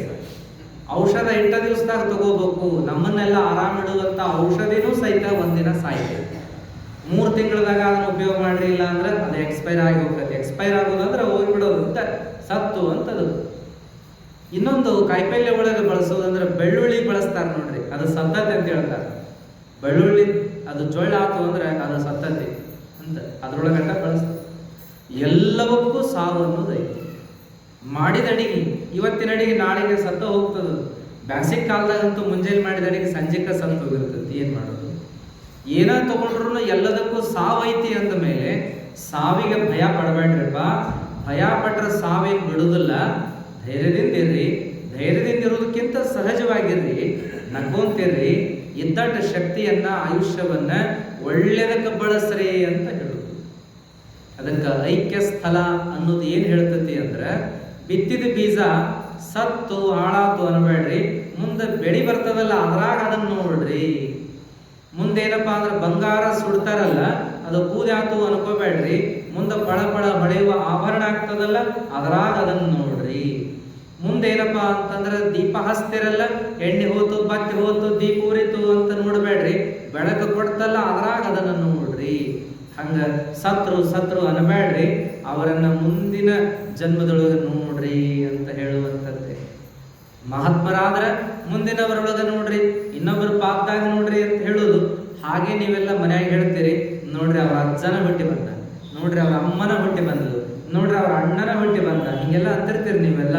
ಅದು ನಿಜಕ್ಕೂ ಕೂಡ ಹಾಗೆ ಇರ್ತದದು. ಹಾಗಾಗಿ ನಾವೆಲ್ಲರೂ ಆ ರೀತಿಯಲ್ಲಿ ಸಾವನ್ನ ಸ್ವೀಕಾರ ಮಾಡಬೇಕೇ ವಿನಃ ಅದನ್ನು ಬ್ಯಾಡ ಅಂದ್ರೂ ಬಿಡಂಗಿಲ್ಲ, ಎದೆ ಬಡ್ಕೊಂಡ್ರು ಬಿಡಂಗಿಲ್ಲ, ಬಿಡೋಂತಾದ್ರೂ ಬಿಡಂಗಿಲ್ಲ. ಹಾಗಾಗಿ ಸಾವಿನ ಬಗ್ಗೆ ವಿಚಾರ ಮಾಡೋದ ಬೇಡ. ಮುಂದೇನಪ್ಪಾ ಅಂದ್ರೆ ಸತ್ತವರ ಬಗ್ಗೆ ಒಂದಿಷ್ಟು ಮರುಕವನ್ನ ಪಡೋದು. ಪಾಪ ಒಳ್ಳೆಯವರಿದ್ರು, ಇಂಥ ಒಳ್ಳೆ ಕೆಲಸ ಮಾಡಿದ್ರು, ಇಂಥ ಒಳ್ಳೆ ವ್ಯಕ್ತಿತ್ವವನ್ನು ನೆನೆಸೋದು, ಅವರ ಒಳ್ಳೆ ವಿಚಾರಗಳನ್ನ ನೆನೆಸೋದು, ಅವರಿಗೇನಪ್ಪಾ ಅಂದ್ರೆ ಅಂತಿಮ ನಮನವನ್ನು ಸಲ್ಲಿಸೋದು, ಕೊನೆಯ ನಮಸ್ಕಾರ ತಿಳಿಸೋದವರಿಗೆ. ಹೌದಲ್ರಿ, ಕಡಿಪೂಜೆ ಮಾಡಿಸೋದಂತ ನೋಡ್ರಿ. ಹಾಗಾಗಿ ಅವಾಗೆಲ್ಲ ಶತ್ರುತ್ವವನ್ನು ಬಿಟ್ಟು ಬಿಡೋದು. ಯಾಕೆ ಹೋಗವಲ್ರಾಗ ಹೋದ ಮೇಲೆ ಅವ್ರ ತಪ್ಪು ಒಪ್ಪನು ಹೋದವು ಅಂತನ. ಹಂಗಾಗಿ ಸತ್ತವರ ಬಗ್ಗೆ ಒಳ್ಳೆಯದೇ ಮಾತಾಡೋದು, ಸತ್ತವರ ಮುಖ ನೋಡಿ ಬರೋದು, ಸತ್ತವರಿಗೆ ಹಿಡಿ ಮಣ್ಣು ಕೊಡೋದು, ಸತ್ತವರಿಗೆ ಅಂತಿಮ ಪೂಜಾ ಸಲ್ಲಿಸೋದು, ಸತ್ತವರ ಆತ್ಮಕ್ಕೆ ಶಾಂತಿ ಸಿಗಲಿ ಅಂತ ಹೇಳೋದು ನಮ್ಮ ಕರ್ತವ್ಯವೇ ವಿನಃ ಎದೆ ಬಡ್ಕೊಂಡು ಉರುಳಾಡೋದ್ರಿಂದ ಏನೂ ಆಗೋದು ಎಂತೆಂಥವರಿಗೂ ಆಗಲಿಲ್ಲ. ಸತಿ ಸಾವಿತ್ರಿ ಕಥೆ ಪುರಾಣದೊಳಗೆ ಬಿಟ್ರೆ ಮತ್ತೊಂದನ್ನು ಎಲ್ಲಿ ನೋಡಕ್ ಸಾಧ್ಯದ ನಾವೆಲ್ಲ. ಹಾಗಾಗಿ ಮಹಾತ್ಮರು ಯಾರು ಬದುಕಿಸ್ಕೊಡ್ತೀವಿ ಅನ್ಲಿಲ್ಲ. ಅವರ ಆಯುಷ್ಯ ಇತ್ತೇನೋ ಏನ್ ಮಾಡ್ಲಿಕ್ಕೆ ಬರೋದಿಲ್ಲ. ಮಹಾತ್ಮರಷ್ಟ ಅಲ್ಲ, ಸತ್ತು ಮುದುಕಿ ಅಪ್ಪ 84 ಆಗಿತ್ತು, ಇನ್ನೇನು ಬದುಕ್ಬೇಕದು, ಆ ತಾಳ ಮುಗಿಸ್ರಿಂದ ಅಂತ ತಿಳ್ಕೊಂಡು ಮನೆಯಾಗೆಲ್ಲ ಏನ್ ಮಾಡಿದ್ರು, ಮೈ ತೊಳೆದ್ರು, ಕೊನೆ ಮನೆಯಾಗ ನಡುಮನೆಯಾಗ ಕಾಲು ಮಡಿಚಿ ಮಲಗಿಸಿದ್ರು, ಎದಿ ಮ್ಯಾಗ ಕೈ ಇಟ್ರು, ಎಲ್ಲಾ ಹೂವು ಸಿಂಗಾರ ಮಾಡಿದ್ರು. ಇಷ್ಟೆಲ್ಲ ಮಾಡಿದ ಮೇಲೆ ಏನಾಯ್ತು, ಎಲ್ಲರಿಗೂ ಫೋನ್ಗೇನು ಮಾಡೋರು ಮಾಡಿದ್ರು, ಸಮೀಪದಾಗಿರೋರು ದೂರ ಇರೋರೆಲ್ಲ ಬರಾಕತ್ರು. ಅದ್ರಾಗ ಒಬ್ಬಾಕಿ ಭಾಳ ಜೀವಿದ್ದ ಮಗಳು ಬಂದಾಕಿನ ಯವ್ವ ಅಂತ ಎದಿ ಮ್ಯಾಗ ಬಿದ್ದಳು. ಮಣಕಾಲ ಎದಿಗೆ ಒತ್ತಿ ಮುಖ ಹಿಡ್ಕೊಂಡು ಕೆಳಾಕತ್ಲು ಜೋರು. ಹಿಂಗೆಲ್ಲ ಆಗುವಾಗ ಏನಂತಂದ್ರೆ ಕೈ ಮಿಸಿಗೆ ಬಿಡುತ್ತಾ ಮುದುಕಿದು. ಕೈ ಮಿಸಿಗೆ ಬಿಡ್ತು, ನಾವು ನೋಡಿ ಬಂದಿದ್ವಿ ಅದನ್ನ. ಕೈ ಮಿಸಿಗೆ ಬಿಡ್ತಂತ. ಆಮೇಲೆ ಏನಾಯ್ತು ಅಂದ್ರೆ ಮುಂದೆ ಹಾರಾಗಿರ ತೆಗೆದು ಮುಂದೆ ಡಾಕ್ಟರ್ ಕರೆದು ಚೆಕ್ ಮಾಡಿಸಲಾಗಿ ಮುಂದೆ ಆ ಮುದುಕಿನ ದೌಡ್ ತಗೊಂಡು ನಡ್ರಿ ಅಂತೇಳಿ ತಗೊಂಡು ಆಕ್ಸಿಜನ್ ಹಚ್ಚಿ ಬದುಕಿಸಿ ತಗೊಂಡು ಬಂದಿರುವಂತ. ಹಾಗಾಗಿ ಏನೋ ಕಾರಣಕ್ಕೆ ಜೀವ ಅಡೆತಡೆ ಆಗಿರ್ತದೆ, ಜೀವ ಪ್ರವಾಹದ ಅಡೆತಡೆ ಆಗಿರ್ತದೆ, ಹಾಗಾಗಿರ್ತದೆ. ಎಲ್ಲೋ ಒಂದು ಆಗ್ತಾವ. ಸ್ಮಶಾನ ಮಠ ತಗೊಂಡು ಹೊಳೆ ತಂದ್ರು ಅಂತ ಕೇಳಿರ್ತೀರಿ ನೀವು, ಪೇಪರ್ನಾಗೂ ಇಂಥವು ಭಾಳ ಬಂದಾವ. ಮುಂದೆ ಮಣ್ಣು ಮುಚ್ಚುವಾಗ ಸಹಿತ ಅದು ಮಣ್ಣು ಹಾರಿದ್ದ ಕೈ ಉಸಿರೈತೆ ನೋಡು ಅಂತ ತಿಳ್ಕೊಂಡು ತಂದಿರ್ತಕ್ಕಂಥದ್ದು ಅದು. ಅದಕ್ಕೆ ಇಂಥ ಉದಾಹರಣೆ ಎಲ್ಲೋ ಒಂದು ಆಗ್ತಾವ. ಹಂಗಂತ ತಿಳ್ಕೊಂಡು ಎಲ್ಲ ಟೈಮ್ನಾಗೂ ಹಂಗ ಬಡ್ದಾಡೋದಲ್ಲ. ಅದಕ್ಕಾಗಿ ಈ ಜೀವದ ಬಗ್ಗೆ ಏನು ಹೇಳೋದೈತಿ? ಕಾಯದ ಜೀವದ ಹೊಲಿಗೆ ಎಳೆದ ಭೇದವ ತಿಳಿಯಬಲ್ಲರೆ ಗುಹೇಶ್ವರ ಲಿಂಗ ಸಾಧ್ಯವಪ್ಪದು ಸಿದ್ಧರಾಮ ಅಂತ ಹೇಳ್ತಾರೆ. ಈ ಶರೀರಕ್ಕೂ ಜೀವಕ್ಕೂ ಒಂದು ಸಂಬಂಧ ಇರ್ತದೆ, ಹೊಲಿಗೆ ಸಂಬಂಧ. ಅದಕ್ಕೊಂದು ಹೊಲಿಗೆ ಹೇಗಿರ್ತಾನಂತ ದೇವರು. ಹೊಲಿಗೆ ಬಿಚ್ಚೋದು ಬಿಡೋದು ನಮಗೆ ಗೊತ್ತಾಗೋದಿಲ್ಲ, ಅದು ಯಾವಾಗ ಬಿಸ್ತತೋ ಏನೋ ನಮಗೆ ಗೊತ್ತಾಗೋದಿಲ್ಲ. ಇನ್ನು ಕೆಲವರು ಅವ್ರೇನಪ್ಪ ಅಂದ್ರೆ ದುರ್ದೈವಿಗಳು ಅನ್ಬೇಕು, ದುರ್ಬುದ್ಧಿಯವ್ರು ಅನ್ಬೇಕು, ತಾವ ಜೀವ ಕಳ್ಕೊಳಕ್ ಹೋಗ್ತಾರ. ಇದು ಒಳ್ಳೇದಲ್ಲ, ದೊಡ್ಡ ಹಿಂಸೆ. ನರಕ ಅಂದ್ರೆ ನರಕ. ಅಂಥವ್ರಿಗೆ ಏನಪ್ಪಾ ಅಂದ್ರೆ ಸದ್ಗತಿ ಆಗುವುದಿಲ್ಲ, ಪಿಶಾಚಿಗಳಾಗ್ತಾರ ಅವರೆಲ್ಲ. ಅದಕ್ಕೆ ಅಂಥ ಪಿಶಾಚಿ ಜನ್ಮ ಯಾರಿಗೂ ಬೇಡ. ಅದಕ್ಕಾಗಿ ಸಾವು ನನ್ನ ಕೈಯಂದು ಅಂತ ಯಾರೂ ತಿಳ್ಕೊಳ್ಬಾರ್ದು. ಜೀವ ಕೊಟ್ಟಾವ ದೇವರು ಅಂದ ಮೇಲೆ ತಗೊಳ್ಳವನು ಅವನ ಅಧಿಕಾರ ಐತದ. ಇರಿಸುವುದು ಬಿಡಿಸುವುದು ಅವನ ಅಧಿಕಾರ. ದೇವನ ಮನೆ ಇದು, ಈ ಜಗವೆಲ್ಲ ಬಾಡಿಗೆದಾರರು ನಾವುಗಳೆಲ್ಲ. ಇಷ್ಟೇ ವರುಷ ಇಷ್ಟೇ ದಿವಸ ಇರಬೇಕೆಂಬ ಕಟ್ಟು ಕರಾರು, ಏನಿರುವುದೇನೋ ಅರಿತವರಾರು. ಹೌದಲ್ರಿ? ಹಾಗಾಗಿ ನಮ್ಮ ಜೀವ ಎಷ್ಟು ದಿವಸ ಇರಬೇಕು ಅನ್ನೋದು ಅವನ ಇಚ್ಛಾ ಆಯ್ತದು. ನಾವೇನೂ ಮಾಡೋದು ಅವಶ್ಯಕತೆ ಇಲ್ಲ, ಸುಮ್ಮನೆ ಇರುವಷ್ಟು ದಿನ ಇರಬೇಕಂತ. ಕೆಲವರು ಒದ್ದಾಡ್ತಿರ್ತಾರೆ, ಸಾಕಾಗೈತೆಪ್ಪ, ಎಷ್ಟು ತೋರಿಸ್ಕೊಳ್ಳೋದು, ಆರಾಮ ಆಗ್ಬೋದು, ಕರ್ಕೊಂಡ್ ಬಿಡ್ರಿ ಅಂತಿರ್ತಾರೆ. ಅಮ್ಮಗಳು ಅಜ್ಜಂದರು ಹಾಸಿಗೆ ಹಿಡಿದವ್ರು ಅಂತಿರ್ತಾರೆ, ಸಾಕ್ರಪ್ಪ ಸಾಕ್ರಿ, ಯಾವಾಗ್ರಿ ಮುಗಿಯುವುದು, ಯಾವಾಗ ಮುಗಿತೈತ್ರಿ ನನ್ನ ಆಯಸ್ಸು ಅಂತಿರ್ತಾರ, ಒದ್ದಾಡ್ತಿರ್ತಾರ. ಆದ್ರೆ ಏನ್ ಹೇಳೋದು ನಾವು ಅವಾಗ ಅವರಿಗೆ? ನಿಮ್ಮ ಕೈ ಅಂತ ಅಲ್ರಪ್ಪ, ಇದೆಲ್ಲ ಭಗವಂತನ ಆಟ, ಅನುಭವಿಸಾಕ ಬೇಕು. ಪಾಲಿಗೆ ಬಂದದ್ದನ್ನು ಅನುಭವಿಸಾಕ ಬೇಕು. ನಾವ ಏನಾರ ಮಾಡಿ ಕಳ್ಕೋತೀವಂದ್ರೆ ಅದ್ರ 2 ಪಟ್ಟ ನೋವನ್ನು ಮುಂದಿನ ಜನ್ಮಕ್ಕೆ ಅನುಭವಿಸ್ಬೇಕಾಗ್ತದೆ. ಅದು ಬೇಕೇನು? ಬೇಡಪ್ಪ. ಈಗಿನ ಸಾಲ ಈಗ ತೀರಿಸಿ ಬಿಡೋಣ. 8 ದಿವಸ ವಾಯ್ದಾ ಕೊಟ್ಟಾರಲ್ಲ, ತಿಂಗಳದಾಗ ತೀರ್ಸಂದಿದ್ರೆ ತಿಂಗಳದಾಗ ತೀರಿಸಿ ಬಿಡೋದು ಭಾಳ ಚಲೋ. ನಾವು ತಿಂಗಳ 2 ತಿಂಗಳ ಕಳೆದ್ವಿ, ಇನ್ನೂ ತೀರಿಸಲಿಲ್ಲ ಅಂದ್ರೆ ಬಡ್ಡಿ ಮ್ಯಾಲ ಬಡ್ಡಿ, ಚಕ್ರ ಬಡ್ಡಿ ಆಗ್ತದೆ. ಹೌದಲ್ರಿ? ಹಾಗಾಗಿ ಹೆಚ್ಚಿನ ಬಡ್ಡಿ ಹೊರಿ ನಮಗ ಆಗ್ತದೆ. ಅದಕ್ಕೆ ನಾವು ಈ ಜನ್ಮದ ಏನು ಅನುಭವಿಸ್ಬೇಕು ಅದನ್ನ ಈಗ ಅನುಭವಿಸ್ಬೇಕು. ರೋಗ ಇರಲಿ, ಬಡತನ ಇರಲಿ, ಕಷ್ಟ ಇರಲಿ, ಸಮಸ್ಯೆ ಇರಲಿ, ಅದರಿಂದ ನಾವು ಜೀವ ಕಳ್ಕೊಳ್ಳೋದಲ್ಲ. ಅದಕ್ಕಾಗಿ ಸಾವು ಅಂದ್ರೆ ಬಹಳ ವಿಚಿತ್ರ ಅದ ಮತ್ತು ವಿಶೇಷವೂ ಅದ ಅದು. ಹಾಗಾಗಿ ಜೀವನ ನಕ್ಕೊಂತ ಕಳೆದ್ರೆ ಸಾವು ಕೂಡ ಹಂಗ ಬರ್ತದ ಅಂತ ಹೇಳ್ತಾರೆ. ಜೀವನ ಒದ್ದಾಡ್ಕೊಂತ ಕಳೆದ್ರೆ ಸಾವು ಹಂಗ ಬರ್ತದೆ. ಜೀವನ ಹೆಂಗ ಕಳಿತೀವೋ ಹಂಗ ಜೀವನ ಕಳೆಯೋದ್ರ ಮೇಲೆ ಸಾವು ಬರ್ತದ ಅಂತ ಹೇಳ್ತಾರೆ. ಆದ್ರೆ ಎಲ್ಲರೂ ಅಂತಾರ, ಒದ್ದಾಡಬಾರ್ದ್ರಪ್ಪ, ಯವಯಪ್ಪ ಅನ್ಬಾರ್ದ್ರಪ್ಪ, ಯಾರ ಕೈಲಿನೂ ಏನೋ ಮಾಡಿಸ್ಕೋಬಾರ್ದ್ರಪ್ಪ, ಚಿತ್ತು ಅನಿಸ್ಕೋಬಾರ್ದ್ರಪ್ಪ, ಬಳಸ್ಕೋಬಾರ್ದ್ರಪ್ಪ, ಮಕ್ಕೊಂಡಲ್ಲೇ ಹೋಗ್ಬೇಕು ಅಂತಾರೆ ಎಲ್ಲರೂ. ಹಂಗೆಲ್ಲರಿಗೂ ಎಲ್ಲೇ ಆಗ್ತದೆ. ಹಾಗಾಗಿ ಜೀವನವನ್ನ ನೀವು ಹಂಗ ಕಳೀರಿ, ಹಂಗ ಸಾವು ಬರಬಹುದು. ಹಾಗಾಗಿ ಯಾರೋ ಒಬ್ಬವ ಸಾವಿನ ಬಗ್ಗೆ ಕೇಳಿ ಹೆದರಿಕೊಂಡು ಜ್ಯೋತಿಷಿ ಕಡೆ ಹೋಗಿತ್ತಂತೆ. ಜ್ಯೋತಿಷಿ ಕಡೆ ಹೋಗಿ ಕೇಳಿದ, ನನಗೆ ಭಾಳ ಭಯ ಬರಾಕತ್ತೈತಿ, ಸಾವಿನ ಬಗ್ಗೆ ಕೇಳಿ ಭಯ ಬರಾಕತ್ತೈತಿ, ನಾನು ಎಲ್ಲಿ ಸಾಯ್ತೀನಿ, ಹೆಂಗೆ ಸಾಯ್ತೀನಿ, ನನಗೆ ಹೇಳ್ರಿ ಅಂತ ಭವಿಷ್ಯ ಕೇಳಕ್ಕೆ ಹೋಗಿತ್ತಂತ. ಅವಾಗ ಜ್ಯೋತಿಷಿ ಏನು ಮಾಡಿದ ಅಂದ್ರೆ ಕೈ ನೋಡ್ದ, ಮುಖ ನೋಡ್ದ, ಪಂಚಾಂಗ ನೋಡ್ದ. ಅವ ಹೇಳಿದ, ನಿಮ್ಮಪ್ಪ ಹೆಂಗೆ ಸಾಯ್ತಾನ, ಎಲ್ಲಿ ಸಾಯ್ತಾನ, ನೀನು ಹಂಗ ಸಾಯ್ತಿ ಅಂತ ಹೇಳಿದ. ಅವಾಗ ಅವ ಏನು ಮಾಡಿದ ಅಂದ್ರೆ ತವಡು ಅಲ್ಲಿಂದ ಓಡಿ ಬಂದವನ ವೃದ್ಧಾಶ್ರಮಕ್ಕೆ ಹೋದ್ನಂತ. ವೃದ್ಧಾಶ್ರಮಕ್ಕೆ ಕಟ್ಟಬೇಕಾದ ಫೀಸ್ ಕಟ್ಟಿ ಅವ್ರ ಅಪ್ಪನ ಬಟ್ಟಿ ಬರೀ ಎಲ್ಲ ಬ್ಯಾಗ್ನಾಗ ತುಂಬಿಕೊಂಡು, ಯಪ್ಪ ಮೊದಲು ನಡಿ ಮನೆಗೆ ಅಂತ. ಯಾಕೋ ಮಾರಾಯ, 1 ದಿವಸ ಮುಖ ನೋಡಕ್ ಬಂದಿದ್ದಿಲ್ಲ, ಭಾಳ ವರ್ಷ ಆಗಿತ್ತು. ಇದ್ದಕ್ಕಿದ್ದಂಗೆ ಬಂದು ಅರಿವಿ ಎಲ್ಲ ಬ್ಯಾಗ್ನಾಗ ತುರುಕಿ ನನ್ನ ಕೈ ಹಿಡ್ಕೊಂಡು ನಡಿ ಮನೆಗೆ ಅಂತೀಯಲ್ಲ, ಏನು ಬಂದದ್ದು ನಿನಗೆ? ಏನಿಲ್ಲಪ್ಪ, ನನಗೆ ಸಾವಿನ ಬಗ್ಗೆ ಭಯ ಆಗಿ ಜ್ಯೋತಿಷಿ ಕೇಳಕ್ಕೆ ಹೋಗಿದ್ನಿ. ಕೈ ನೋಡಿ, ಮುಖ ನೋಡಿ, ಪಂಚಾಂಗ ನೋಡಿ ಹೇಳಿದ, ಸಾವು ನನಗೆ ಹೆಂಗೆ ಬರ್ತದೆ, ಎಲ್ಲಿ ಬರ್ತದೆ ಅಂತ ಕೇಳಿದ್ದಕ್ಕೆ ಅವ ಹೇಳಿದ, ನಿಮ್ಮಪ್ಪ ಎಲ್ಲಿ ಸಾಯ್ತಾ, ನೀನು ಅಲ್ಲೇ ಸಾಯ್ತಿ ಅಂತ ಹೇಳಿದ್ದ. ಅದಕ್ಕೆ ಬೇಡಪ್ಪ, ನೀ ಮನ್ಯಾಗ ಇರು, ಆರಾಮಾಗಿದ್ದು ಅಲ್ಲೇ ಸಾಯುತ್ತೆ. ನೋಡ್ರಿ ಏನದ. ಹಂಗಾಗಿ ಸಾವು ಹೆಂಗೆ ಬರ್ತದೆ, ಎಲ್ಲಿ ಬರ್ತದೆ ಯಾರಿಗೂ ಗೊತ್ತಾಗುತ್ತೆ. ನಮಗೆಲ್ಲ ಗುರ್ತೈತಿ ಸಾಯ್ತೀವಿ ಅಂತ ಹೇಳಿ, ಒಂದಲ್ಲ ಒಂದಿನ ಸಾಯ್ತೀವಿ ಅನ್ನೋದು ಎಲ್ಲರಿಗೂ ಗೊತ್ತದ. ಆದರೆ ಎಲ್ಲಿ ಸಾಯ್ತೀವಿ, ಹೆಂಗೆ ಸಾಯ್ತೀವಿ ಯಾರಿಗೂ ಗೊತ್ತಿಲ್ಲ. ಇದು ಪರಮಾತ್ಮನಿಗೆ ಬಿಟ್ಟದ್ದು. ಹಾಗಾಗಿ ನಾವು ಪರಮಾತ್ಮನನ್ನು ನಂಬಿ ನಡಿಬೇಕು, ಸಮಾಧಾನವಾಗಿ ಜೀವನ ಮಾಡಬೇಕು, ಅಂದಾಗಲೇ ಒಳಿತ ಆಗ್ತದೆ ಅನ್ನುವಂಥದ್ದು. ಹಾಗಾಗಿ ಐಕ್ಯ ಸ್ಥಳ ಅಂದ್ರೆ ಇಷ್ಟ ನೋಡ್ರಿ. ಜೀವನ ಚಲೋತ್ನಂಗೆ ಮಾಡ್ರಿ ಅಂತ ಹೇಳೋದ ಐಕ್ಯ ಸ್ಥಳ, ಬೇರೆ ಏನೂ ಇಲ್ಲ. ಇತ್ತು ಇಲ್ದಂಗೆ ಇದ್ದು ಬಿಡ್ರಪ್ಪ, ಒಂದಿನ ಹೋಗುದದ, ಬಡದಾಡೋದು ಬೇಡಪ್ಪ, ಸಮಾಧಾನಲೇ ಇರಿ, ಪ್ರೀತಿಯಿಂದ ಇರಿ. ಎಷ್ಟು ಚಂದ ಜೀವನ ಮಾಡ್ತಿರೋ ಅಷ್ಟು ಒಳ್ಳೆಯ ಸಾವು ನಿಮಗೆ ಬರ್ತದೆ. ಒಳ್ಳೆ ಸಾವು ಬರಾಕಬೇಕು. ಏನು ಒಳ್ಳೇದಾಗ್ತದೋ ಬಿಡ್ತದೋ ಜೀವನದಾಗ ಗೊತ್ತಿಲ್ಲ, ಒಳ್ಳೆ ಸಾವಂತೂ ಬರಬೇಕು. ಯಾಕಂದ್ರೆ ಬಹಳ ಕೆಟ್ಟ, ಹಾಸಿಗೆ ಹಿಡಿದ ನರಳಾಡುವಂಥವರ ಜೀವನ ನೋಡಿದ್ರೆ ಬಹಳ ಕೆಟ್ಟ ಅನಿಸ್ತದೆ. ವಯಸ್ಸಾದ ಮೇಲೆ ಪಾಪ ತಡ್ಕೊಳ್ಳೋದಾಗದಿಲ್ಲ ಅವರಿಗೆ, ಏನೂ ಕಷ್ಟ ಬರೋದು ಬೇಡ ಅವರಿಗೆ, ಅವರಿಗೆ ತಡ್ಕೊಳಕ್ಕಾಗದಿಲ್ಲ. ಹಾಸಿಗೆ ಮೇಲೆ ಮಲಗಿ ಹೀಗೇ ಇರಬೇಕಲ್ಲ, ಏನು ರೋಗ ಬರೋದು ಬೇಡ, ಸುಮ್ಮನೆ ಅವ್ರ ಶರೀರನ ಅವ್ರಿಗೆ ತ್ರಾಸ ಕೊಡ್ತದ್ರಿ, ಬಹಳ ಕೆಟ್ಟ ಅನಿಸ್ತದೆ. ಅವಾಗ ಏನಾಗ್ತದೆ, ಮಲಗಿದಲ್ಲೇ ಮಲಗಿ ಮೈ ಕೆತ್ತದ ನೋಡ್ರಿ. ಬರಬಾರ್ದು ರೋಗಗಳಿವು, ರೋಗನ ಅಲ್ಲಿವು, ಆದ್ರೆ ಎಷ್ಟು ಹಿಂಸ ಮಾಡ್ತಾವ. ಮಲಗಿದಲ್ಲೇ ಮಲಗಿ ಒಳ್ಳಾಕ್ ಬರುದಿಲ್ಲ, ಕಾಲು ಎಳ್ಕೊಳಕ್ ಬರುದಿಲ್ಲ, ಕೈ ಮಡಿಚ್ಕೊಳಕ್ ಬರುದಿಲ್ಲ, ತಮಗ್ ತಾವು ಮಾಡ್ಕೊಳಕ್ ಬರುದಿಲ್ಲ. ಮಲಗಿ ಮಲಗಿ ಮೈ ಕೆತ್ತದ, ಮೈ ನೋವೇ ನೋಡ್ರಿ, ಮೈ ನೋವು ಬರ್ತದಲ್ಲ, ತಡ್ಕೊಳಕ್ ಆಗೈತೆ ಏನದು. ಮೈ ಕೆತ್ತೋದು ಬೇಡ, ಮಲಗಿ ಮಲಗಿ ಮೈ ನೋವು ಬರ್ತದ, ಕೀಲ್ ನೋವು ಬರ್ತದ, ತಡ್ಕೊಳಕ್ ಆಗುದಿಲ್ಲ. ಗೊಂಬಿ ಇದ್ದಂಗ ಇರುವಂತ ಸ್ಥಿತಿ ಬರ್ತದ, ನೊಣಾಕುಂತ್ರ ಹೊಡ್ಕೊಳಕ್ ಆಗುದಿಲ್ಲ. ಎಂಥವ್ರನ್ನ ನೋಡ್ತೀವಿ ನಾವೆಲ್ಲ. ಅದಕ್ಕೆ ನರಕ ನೋಡಬೇಕು ಅಂದ್ರೆ ನಾವೆಲ್ಲಿ ಹೋಗ್ಬೇಕು? ದವಾಖಾನೆಗೆ ಹೋಗ್ಬೇಕು. ಎಲ್ಲಾ ದವಾಖಾನೆಗೆ ತಿರುಗಾಡಿ ಬರಬೇಕು. ಕ್ಯಾನ್ಸರ್ ಹಾಸ್ಪಿಟಲ್ ಹೌದಲ್ರಿ, HIV ಹಾಸ್ಪಿಟಲ್, ಆಮೇಲೆ ಮುಂದೆ ಎಲುವು ಕೀಲು ಹಾಸ್ಪಿಟಲ್, ಆಮೇಲೆ ಏನಪ್ಪಾ ಅಂತಂದ್ರೆ ಮೂಗು ಗಂಟಲು, ಕಿವಿ ಮೂಗು ಗಂಟಲು ತಜ್ಞರು ಅಂತ ದವಾಖಾನೆ, ಅಲ್ಲಿ ಎಲ್ಲಾ ಹಾರ್ಟ್ ಪೇಷಂಟ್ ಆ ದವಾಖಾನೆ, ಯಾವ ದವಾಖಾನೆ ಇದಾವಲ್ಲ, ಸುಮ್ಮನೆ ಒಂದು ರೌಂಡ್ ಹಾಕಿ ಬರೋದು. ಎಲ್ಲಿ ಪ್ರವಾಸ ಮಾಡಬೇಡ್ರಿ, ಬ್ಯಾಸರಾದಾಗ ಸುಮ್ಮನೆ ಎಲ್ಲಿ ಹೋಗುದು, ಎಲ್ಲಾ ದವಾಖಾನೆಗೆ ಅಡ್ಡಾಡ್ಬೇಕು. ಶಿಟ್ಟು ಬಂದಾಗ ಎಲ್ಲಿ ಅಡ್ಡಾಡ್ಬೇಕು ನೋಡ್ರಿ. ಆ ಬುಕ್ ತರಲಿಲ್ಲ ನಾವು, ವಚನ ಬರೆದಿವಿ ನಾವು ಅದನ್ನ. ಶಿಟ್ಟು ಬಂದಾಗ ಎಲ್ಲಿ ಹೋಗ್ಬೇಕು, ಬ್ಯಾಸರಾದಾಗ ಎಲ್ಲಿ ಹೋಗ್ಬೇಕು, ಹಿಂಗೆಲ್ಲ ಒಂದೊಂದು ವಚನ ಬರೆದಿವಿ ಭಾಳ ಚಂದ. ಶಿಟ್ಟು ಬಂದಾಗ ಎಲ್ಲಿ ಹೋಗ್ಬೇಕಂದ್ರೆ ಸ್ಮಶಾನಕ್ಕೆ ಹೋಗ್ಬೇಕು. ಅಲ್ಲಿ ಹೋಗಿ ಎಲ್ಲರೂ ಒಂದಿನ ಇಲ್ಲೇ ಬಂದು ಸುಮ್ಮನೆ ಮಕ್ಕಳೋದೈತೆ. ಬ್ಯಾಸರದಾಗ ಎಲ್ಲಿ ಹೋಗ್ಬೇಕಂದ್ರೆ ದವಾಖಾನೆಗೆ ಹೋಗ್ಬೇಕು, ಎಲ್ಲಾ ದವಾಖಾನೆ. ಬ್ಯಾಸರಾಗಿತ್ತಂತ ಸಿನಿಮಾಕ್ಕೆ ಹೋಗುದು, ಬ್ಯಾಸರಾಗಿತ್ತಂತ ಸೆರೆ ಕುಡಿಯಕ್ಕೆ ಹೋಗುದು, ಬ್ಯಾಸರಾಗಿತ್ತಂತ ಏನೇನೋ ಮಾಡೋದು ಬೇಡ.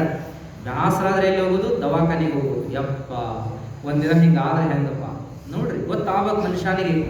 ಗಟ್ಟಿದ್ದಾಗ ಏನು ಅನ್ಸಂಗಲ್ಲ.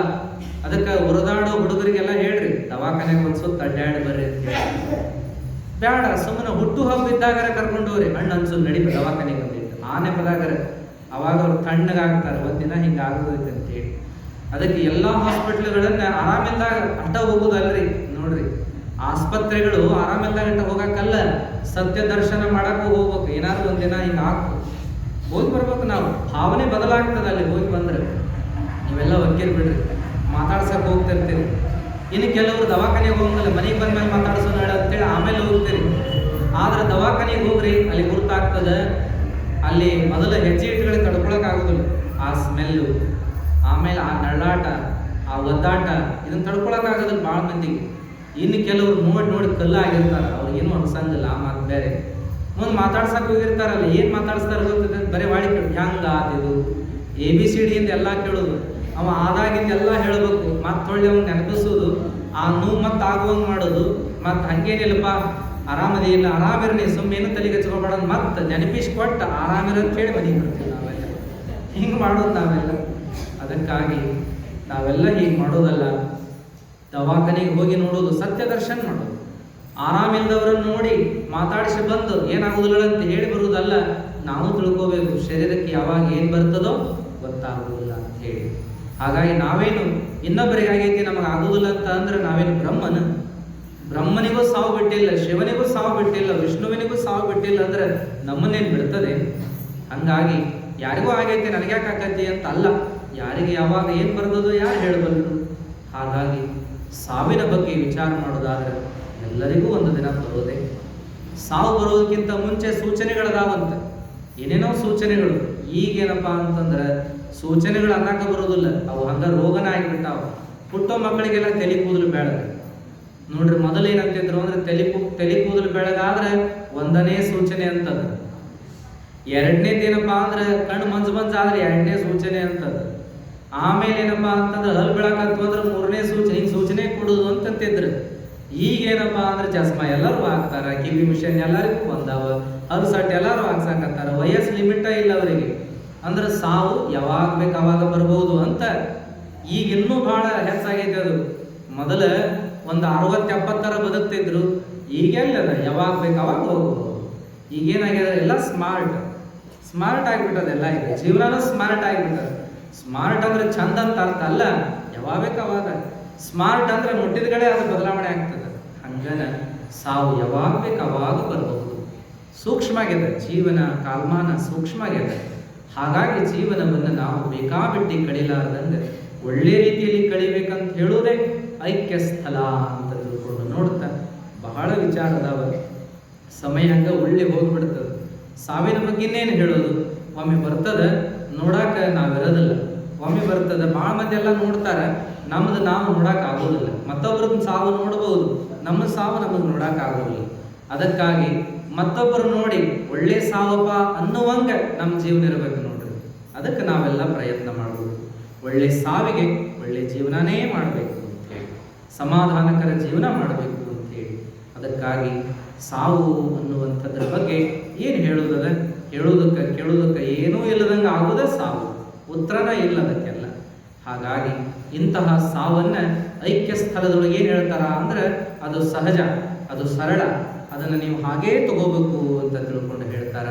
ಚಿಂತೆ ಮಾಡೋದು ಬೇಡ, ಜೀವನ ಒಳ್ಳೆ ರೀತಿಯಲ್ಲಿ ಮಾಡೋ ಪ್ರಯತ್ನ ಮಾಡಿದರೆ ಸಾಕು ಅನ್ನೋದನ್ನ ನಾವೆಲ್ಲರೂ ನೋಡ್ತಾ, ಚನ್ನಬಸವಣ್ಣನವರ ವಚನ ಪ್ರವಚನದಲ್ಲಿ ನಾವೆಲ್ಲ ಭಕ್ತ, ಮಹೇಶ, ಪ್ರಸಾದಿ, ಪ್ರಾಣಲಿಂಗಿ, ಶರಣ, ಐಕ್ಯ ಅನ್ನುವಂಥ ವಿಚಾರವನ್ನ ಬಹಳ ಅದ್ಭುತವಾಗಿ ನೋಡ್ಕೋತ ಬಂದೀವಿ.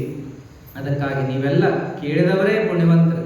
ಇಂಥ ಕೇಳಿದ ವಿಚಾರವನ್ನ ಎಲ್ಲಿ ಓದಕ್ಕಾಕತ್ತೆ ಹೇಳ್ರಿ. ನಮಗೂ ಕುಂತು ಓದ್ತೀವಂದ್ರೆ ಆಗೋದಿಲ್ಲ, ಇನ್ನು ನಿಮಗಾಕತ್ತೆ ಅಂದ್ರೆ ಭಾಳ ದೂರಿನ ಮಾತು. ಆರಾಮಾಗಿ ಟೈಮ್ ಸಿಕ್ಕಿ ಓದಕ್ಕೆ ನಮ್ಗೆ ಕಷ್ಟ. ನೀವೆಲ್ಲ ಪ್ರಪಂಚದ ಜಂಜಾಟದೊಳಗೆ ಎಲ್ಲಿ ಓದ್ತೀರಿ, ಎಲ್ಲಿ ಕೇಳ್ತೀರಿ, ಚಿಂತನೆ ಮಾಡ್ತೀರಿ. ಇಂಥ ಅವಕಾಶ ಇದ್ದಾಗ ಇದರ ಸದುಪಯೋಗ ಯಾರ್ಯಾರು ಪಡ್ಕೊಂಡಿರಲ್ಲ, ನೀವೇ ಪುಣ್ಯವಂತರು. ಮಹಾತ್ಮರ ವಾಣಿಗಳನ್ನು ಕೇಳಿ ನಿಮ್ಮ ಜೀವನವನ್ನು ಒಳ್ಳೆ ರೀತಿಯಲ್ಲಿ ಕಳೆಯುವ ಪ್ರಯತ್ನವನ್ನು ಮಾಡಿದವರು ಅಂತ ಹೇಳ್ತಾ, ನಿಮ್ಮೆಲ್ಲರಿಗೂ ಶುಭವಾಗಲಿ ಅಂತ ಹೇಳುವ ಮಾತಿನೊಂದಿಗೆ ಇನ್ನು ನಾಳೆ ದಿನ, ನಾಳೆಯ ಸೂಚನೆಯನ್ನು ಹೇಳಬೇಕು. ನಿಮಗೆಲ್ಲ ಗೊತ್ತಿರುವಂತೆ ಶ್ರಾವಣ ಮಾಸ ಪ್ರತಿ ವರ್ಷ ಮಾಡ್ಕೋತ ಬಂದಂಗೆ ಬ್ರಹ್ಮಾನಂದ ಅಜ್ಜವರು ಮಾಡಿದರು. ನಮಗೆಲ್ಲ ಆ ದಾರಿ ಹಾಕಿಕೊಟ್ಟಾರೆ. ಬ್ರಹ್ಮಾನಂದ ಅಜ್ಜ